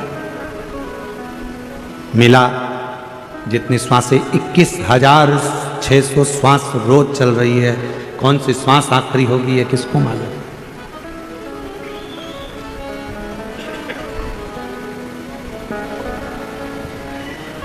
कौन सी श्वास है। पार्वती जी ने सुन लिया, शिव जी की आराधना में मां पार्वती जी लग गई। इतनी भक्ति मां पार्वती जी ने करी, इतनी भक्ति मां पार्वती जी करती हैं कि शिव उनकी परीक्षा लेने के लिए जाते। और एक बार नहीं, बाबा देवादिदेव महादेव ने बार बार परीक्षा ली, बार बार। हर परीक्षा में पास होना है, प्रत्येक परीक्षा।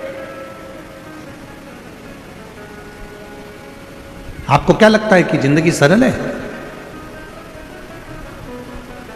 एक भक्त ने पूछा, क्यों गुरुजी जिंदगी सरल कब होती है? हमने कहा, जब शंकर को एक लोटा जल चढ़ाना प्रारंभ कर देते हो तो जितनी बाधाएं आती हैं, जितना दुख आता है, जितनी तकलीफें आती हैं, वो अपने आप में सरल होती चली जाती है। जिसने अपनी जिंदगी में ठोकर खाकर संभलना सीख लिया, समझ लेना उसने जिंदगी में राज्य करना सीख लिया। किस जगह पे ठोकर लगी है? किस स्थान पे ठोकर लगी है? कहां ठोकर लगी है? तुम निकल कर जाते हो, तुमको मालूम है यहां पर स्पीड ब्रेकर आएगा तो तुम गाड़ी धीमी कर लेते हो। तुम्हें मालूम है पहले से कि यहां स्पीड ब्रेकर है, तुम्हें मालूम है यहां पर कि खड्डा है, तो तुमने वहां गाड़ी स्लो कर ली, तुम संभल गए, स्टीयरिंग पकड़ लिया, गियर पर हाथ रख लिया, ध्यान देना चालू कर दिया, क्योंकि यहां खड्डा आएगा, यहां स्पीड ब्रेकर आएगा, ये तुम्हें मालूम है। उसी तरह जब जिंदगी में व्यक्ति बार बार ठोकर खाता है, बार बार ठोकर खाता है, तो उसको मालूम पड़ जाता है कि यहाँ ठोकर है, संभल कर चलना है। उन्नति की सीढ़ी पर अगर बैठना है, चढ़कर सिंहासन पर बैठना है, तो थोड़ा संभलना पड़ेगा। पार्वती जी ने खूब तप करा, साधना करी मां पार्वती जी ने, खूब तप साधना। शिव जी ने परीक्षा ली, बारंबार देवादिदेव महादेव परीक्षा लेते हैं, बारंबार।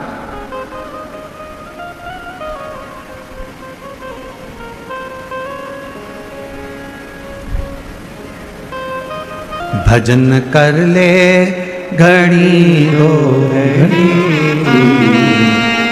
कथा सुन ले घड़ी दो घड़ी, भोले बाबा तेरी नौकरी सबसे बढ़िया है, सबसे जितना समय मिले शिव स्तुति में पार्वती जी ने लगा। समय आया जब सारी परीक्षा माता पार्वती जी ने पास कर ली, तब देवादिदेव महादेव ने आकर दर्शन दिया और कहा, पार्वती अब मैं तुझे स्वीकार करता हूं, हिमालय राज्य की नगरी में तुम जाकर निवास करो। पार्वती जी ने एक व्रत करा था, जिस व्रत का नाम हरतालिका तीज।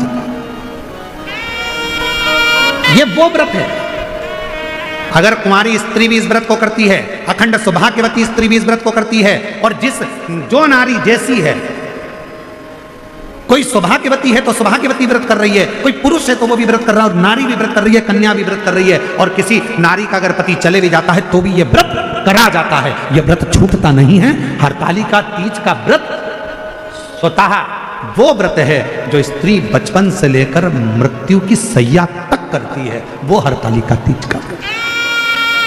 ये वो जो पार्वती जी ने किया। शिव जी मिले, भगवान देवादिदेव महादेव दूल्हा बन रहे हैं, पार्वती जी दुल्हन बन रही हैं, भगवान शंकर की सुंदर आनंदमय स्वरूप पधार रहे हैं। जोरदार ताली बजाकर स्वागत करिए। और कल कथा का चतुर्थ दिवस है, कल कथा की शिवरात्रि रहेगी। कथा का समय यही 1 बजे से 4 बजे तक रहेगा, और परसों के दिन कथा का विराम दिवस है, तो सुबह का समय कथा का रहेगा 8 बजे से 11 बजे तक, टीवी पर 1 बजे से 4 बजे तक ही आएगी। जो कथा धनोरा छत्तीसगढ़ में होने वाली थी, दुर्ग में 25 से 29 अक्टूबर, वो कथा अब ऑनलाइन होगी। वो कथा धनोरा दुर्ग से नहीं होगी, ऑनलाइन कथा होगी। उस कथा को आप ऑनलाइन श्रवण करेंगे। हमारे बीच में परम पूज्य श्री रमेश गिरी जी महाराज जी भी पधारे हुए हैं, और प्रजापति ब्रह्म कुमारी की बहनें भी आई हुई हैं। माँ पार्वती जी शिव जी के गले में जयमाला डाल रही हैं। एक बार जोरदार ताली बजाकर स्वागत करिए। अब भगवान शंकर माँ पार्वती जी के गले में जयमाला पहना रहे हैं, जोरदार ताली बजाइए। हर हर महादेव। भगवान की अविरल कथा आज तृतीय दिवस के विराम पर है। 2 दिन की कथा हो रही है। बड़े दिल से भाव से श्रवण करें और अपने जीवन को सार्थक करें। हर हर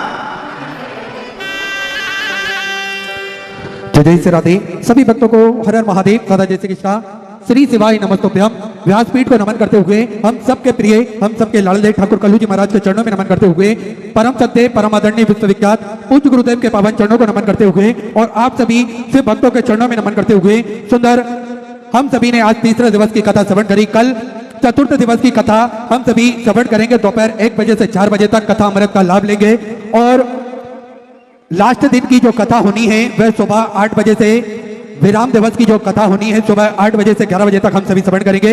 सुंदर आरती का समय हो चुका है। आरती में जिन भक्तों के नाम मंच से लिए जाएंगे वे अति शीघ्र मंच पर पधारें। श्रीमती शालिनी ताई बी के पाटिल जी बड़े ही आदर और सम्मान से मंच पर पधारें।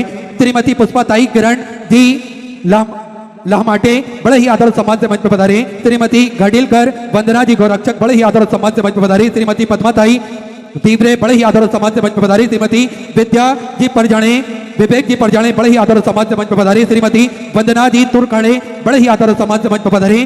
साथ में माननीय विधायक महोदय टी राजा सिंह जी फतेहनगर हैदराबाद से जो विधायक महोदय हैं हमारे बीच में पधारे हैं। आप भी बड़े ही आदर और सम्मान से मंच पर पधारे। श्रीमती सुमित्रा जी खोते, श्रीमती भीना ताई जी घाबरे, रत्नाबाई जी ढोकड़े, बेबी जी नलवड़े, श्रीमती रंजना नंदन जी अहिर, श्रीमती अनुराधा नाई जी अधिक बड़े ही आदर और सम्मान से मंच पर पधारे। साथ में ज्ञानेश्वर अम्बा। पूज्य गुरुदेव हम सभी को एक आत्म बल प्रदान करते हैं किस प्रकार से हम अपने स्वास्थ्य को सही दिशा में रखें और निरंतर हम अपने स्वास्थ्य का ध्यान रखें। और इसी के अंतर्गत पूज्य गुरुदेव के सानिध्य में एक प्राथमिक उपचार केंद्र सुचारू रूप से विगत कई वर्षों से चलता आ रहा है जिसपे दवाई गोली भी निःशुल्क रूप से वितरण की जाती है। और हम सभी ने देखा है समय समय अनुसार निःशुल्क रूप से स्वास्थ्य शिविर भी लगाए जाते हैं ताकि के भक्त बड़े ही आराम से अपने स्वास्थ्य संबंधित जानकारी बड़े ही आराम से प्राप्त कर सके। साथ में आप सभी को ज्ञात है 2 एम्बुलेंस भक्तों की सुविधा के लिए 24 घंटे उपलब्ध रहती है और एक सर्व सुविधा युक्त हॉस्पिटल का निर्माण कार्य और चालू कर दिया गया है जिसमें आप सभी को ज्ञात है वेंटिलेटर की व्यवस्था, ऑक्सीजन की, ब्लड संबंधी सारी व्यवस्थाएं इस हॉस्पिटल के अंतर्गत रहेगी। आप सभी को ज्ञात है सेवा के क्रम में जो 251 कमरों की भव्य विशाल धर्मशाला बनने जा रही है जिसका निर्माण कार्य बढ़ाते हुए पूज्य गुरुदेव के आदेश अनुसार 100 कमरों का और इजाफा करते हुए 351 कमरों की यह भव्य विशाल धर्मशाला बनेगी जिसके अंतर्गत लगभग 15 से 16 बड़े बड़े हॉल भी बनाए जाएंगे ताकि के भक्त बड़े ही आराम से रुककर भगवान का भजन कीर्तन स्मरण कर अपने जीवन को कृतार्थ कर सके, आनंद में कर सके। साथ में एक मन में और भाव है पूज्य गुरुदेव के प्रतिदिन निःशुल्क रूप से कन्या विवाह उस धर्मशाला के अंतर्गत हो सके। साथ में उन कन्या विवाह में वर पक्ष वालों की रुकने की, भोजन की व्यवस्था, दहेज की, कन्यादान की व्यवस्था सब पूज्य गुरुदेव द्वारा निःशुल्क रूप से करी जाएगी जिसमें आपको कोई विशेष दिन या विशेष तारीख या विशेष मुहूर्त के लिए रुकने की आवश्यकता नहीं है। जब आपके मुहूर्त के हिसाब से आपके शादी की तारीख फिक्स होती है तब कुबेर भंडारी की धरा पर आकर आप अपना नाम लिखवा सकते हैं जिससे ये सारी संपूर्ण व्यवस्थाएं सुचारू रूप से की जा सके और सभी भक्त इसका आनंद बड़े ही आराम से प्राप्त कर सके। साथ में पूज्य गुरुदेव ने एक संकल्प लिया है सभी सनातन धर्म के मानने वाले लोगों के गले में रुद्राक्ष हो, सभी सनातन धर्म के मानने वाले लोगों के घर के मंदिर में रुद्राक्ष हो और यह रुद्राक्ष का जल भोलेनाथ पर चढ़ाकर स्वतः ही रुद्राक्ष की महिमा को आप समझ सके, स्वतः ही रुद्राक्ष के महत्व को आप जान सके। देखिए पूज्य गुरुदेव तो हम सभी को कथा के दौरान रुद्राक्ष की महिमा बताते हैं, रुद्राक्ष का महत्व बताते हैं, लेकिन पूज्य गुरुदेव एक बात और कहते हैं कि स्वयं भी प्रैक्टिकल हम कर सकते हैं। तो प्रतिदिन सुबह 10 बजे से शाम 5 बजे तक निःशुल्क रूप से रुद्राक्ष वितरण किए जाते हैं जिसका किसी भी प्रकार का कोई शुल्क नहीं लिया जाता है। रुद्राक्ष पूर्णतः निःशुल्क रूप से वितरण किए जाते हैं और रुद्राक्ष ना ही कोरियर किए जाते हैं और ना ही किसी के द्वारा किसी के हाथ से भेजे जाते हैं। आपको स्वतः ही कुबेर भंडारी की पावन धरा पर आना है और ये रुद्राक्ष आप बड़े ही आराम से प्राप्त कर सकते हैं। तो ऐसे सुंदर सेवा के प्रकल्प पूज्य गुरुदेव के सानिध्य में निरंतर सुचारू रूप से चलते हैं। आप भी इन प्रकल्पों से जुड़ सकते हैं, कंधे से कंधा मिलाकर चल सकते हैं, कदम से कदम मिलाकर चल सकते हैं। और श्री बिटले सेवा समिति के जो 2 अकाउंट नंबर चल रहे हैं, घर बैठे अपनी महत्वपूर्ण सहयोग राशि आप समर्पित कर सकते हैं और अपना नाम व्हाट्सएप पर भेज सकते हैं, जिससे आपके नाम का भी अनाउंसमेंट यहाँ से की जा सके। जिन दानदाताओं ने, जिन भामाशाहों ने मंदिर, गौशाला, वृद्धाश्रम, अन्य क्षेत्र बाबा कबरेश्वर धाम हेतु अपनी सहयोग राशि प्रदान करी, उन सभी पावनसारी पुण्यशाली दानदाताओं के नाम श्री संतोष मोहन जी झोरी, महाराष्ट्र से सुंदर 10,001 रुपए की सहयोग राशि आपने बाबा कबरेश्वर धाम हेतु समर्पित की, बहुत बहुत बधाई। सुंदर विचार आपके सहयोग राशि आपने समर्पित की। श्री गजेंद्र सिंह जी मुंबई से 500 रुपए की सहयोग राशि आपने समर्पित की। श्री नीलम जी श्रीवास्तव वाराणसी उत्तर प्रदेश से 500 रुपए, संजय कन्नू भाई जी की तरफ से सूरत गुजरात से 500 रुपए, रविंद्र जी अरोरा गुरुग्राम हरियाणा से सुंदर 1001 रुपए, TN जी ढाकल की तरफ से धुले मराठे से 1100 रुपए, संगीता बेन जी की तरफ से अहमदाबाद गुजरात से सुंदर 21,000 रुपए की सहयोग राशि देकर आजीवन भोजन भंडारे की संस्था ग्रहण करी, सुनहरे अक्षरों में अपना नामांकित कराया, बहुत बहुत बधाई। सुंदर विचार आपके 1400 से आपने समर्पित की। नितेश भगवती जी शर्मा पुणे महाराष्ट्र से 500 रुपए, पूर्वा उमाकांत जी की तरफ से ठाणे मराठी से 500 रुपए, दीपानंदन सिंह जी की तरफ से मुंबई से 500 रुपए, हरिदर्शन जी शर्मा दिल्ली से 1100 रुपए की सहयोग से आपने समर्पित की। गुप्तदान में 500 रुपए, संतोष जी शर्मा अजमेर राजस्थान से 500 रुपए की सहयोग से आपने समर्पित की। श्रद्धा जी गुप्ता मुंगेली छत्तीसगढ़ से 3,251 रुपए की सहयोग से आपने समर्पित की, बहुत बहुत बधाई। मिथिलेश कुमार जी विश्वकर्मा सूरत गुजरात से 500 रुपए, चंचल कुमार जी की तरफ से सीतामढ़ी उत्तर प्रदेश से 1100 रुपए, विजय दिगंबर जी पाटिल की तरफ से जलगांव मराठी से 500 रुपए, सुरेंद्र सिंह जी जाट की तरफ से भोपाल मध्य प्रदेश से 500 रुपए, नरेश जी छेत्री की तरफ से संभाजी नगर मराठी से 500 रुपए, तेजश्री बैजनाथ जी जगताप की तरफ से पुणे मराठी से 500 रुपए, देवीदास जी माझी की तरफ से असलसोल से 500 रुपए की सहयोग से आपने समर्पित की। धीरज जी राणा फरीदाबाद हरियाणा से 5,100 रुपए की सहयोग से आपने बाबा कबरेश्वर धाम हेतु समर्पित की, बहुत बहुत बधाई। 14 आपके 1400 से आपने समर्पित की। शिव मंगल सिंह जी यादव की तरफ से कानपुर उत्तर प्रदेश से 500 रुपए, राजेंद्र प्रसाद जी मिश्रा की तरफ से ब्यावर राजस्थान से 1100 रुपए, प्रकाश नारायण जी पटेल की तरफ से मराठी से 501 रुपए की सहयोग से आपने बाबा कबरेश्वर धाम हेतु समर्पित की, बहुत बहुत बधाई। 14 आपके 1400 से आपने समर्पित की। मीरा सुंदर राव जी की तरफ से भीड़ महाराष्ट्र से 500 रुपए की सहयोग से आपने समर्पित की। मुस्कान जी जसपाल कलियागंज से सुंदर 500 रुपए की सहयोग से आपने समर्पित की। बिट्टो जी कश्यप की तरफ से उत्तर प्रदेश से 500 रुपए, राजकुमार जी चतुर्वेदी की तरफ से उत्तर प्रदेश से 500 रुपए, गेंद बिहारी जी चतुर्वेदी की तरफ से बूंदी राजस्थान से 2001 रुपए, श्री राय सिंह जी समरथ की तरफ से धनोरा छत्तीसगढ़ से 3001 रुपए की सहयोग से आपने समर्पित की। कोकड़ पार दिलीप जी की तरफ से खोपली से 500 रुपए की सहयोग से आपने समर्पित की। शिल्पी कुमारी जी की तरफ से नैनीताल उत्तराखंड से 500 रुपए, सुमन लता जी की तरफ से बहादुरगढ़ से 555 रुपए की सहयोग से आपने समर्पित की। मानिक जी परमानिक की तरफ से दिल्ली से 500 रुपए, ब्यूटी कुमारी की तरफ से झारखंड से 500 रुपए की सहयोग से आपने समर्पित की। रजनी जी गुप्ता चिरगांव से 500 रुपए की सहयोग से आपने समर्पित की। गोपाल कृष्ण जी की तरफ से चंडीगढ़ पंजाब से 2100 रुपए की सहयोग से आपने समर्पित की। ममता रमेश चौधरी की तरफ से सुजाबलपुर से 500 रुपए की सहयोग से आपने समर्पित की। सभी दानदाताओं को मैं हृदय की आनंद गहराई से नमन करता हूं, दंडवत करता हूं, प्रणाम करता हूं। सुंदर सहयोग से आपने समर्पित की। जो भक्त अपनी सहयोग राशि मंदिर, गौशाला, वृद्धाश्रम, अन्य क्षेत्र बाबा कबरेश्वर धाम हेतु समर्पित करना चाहते हैं, वे टीवी स्क्रीन पर श्री बिटले सेवा समिति के 2 अकाउंट नंबर एक्सिस बैंक का और सेंट्रल बैंक ऑफ इंडिया का चल रहा है। दोनों में से किसी भी अकाउंट में अपनी सहयोग राशि जमा कर अपना नाम व्हाट्सएप पर भेज सकते हैं। आइए सीधे व्यासपीठ की शरण में चलते हैं। पूज्य गुरुदेव के सानिध्य में सुंदर हम सभी आज तीसरा दिवस की कथा श्रवण करेंगे। जय जय श्री राधे, हर हर महादेव, श्री शिवाय नमस्तुभ्यं।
साईनाथ भगवान की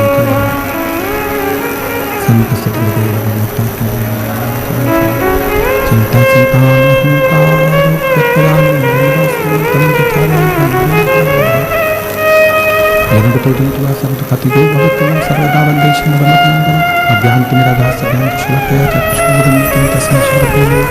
नमामि हृदय चतुर्भीष्वजाय पंचदा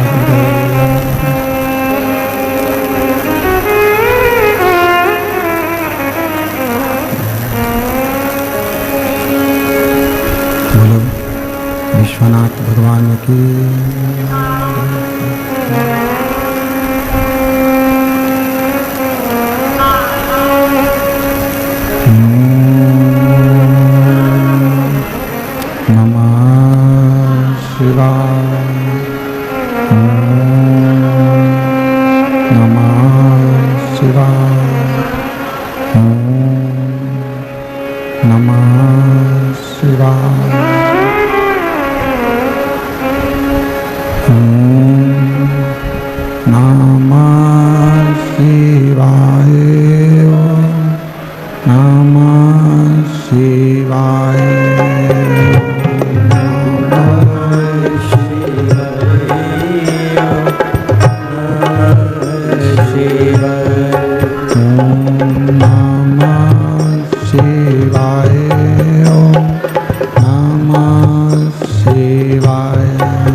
Shiva, Shiva,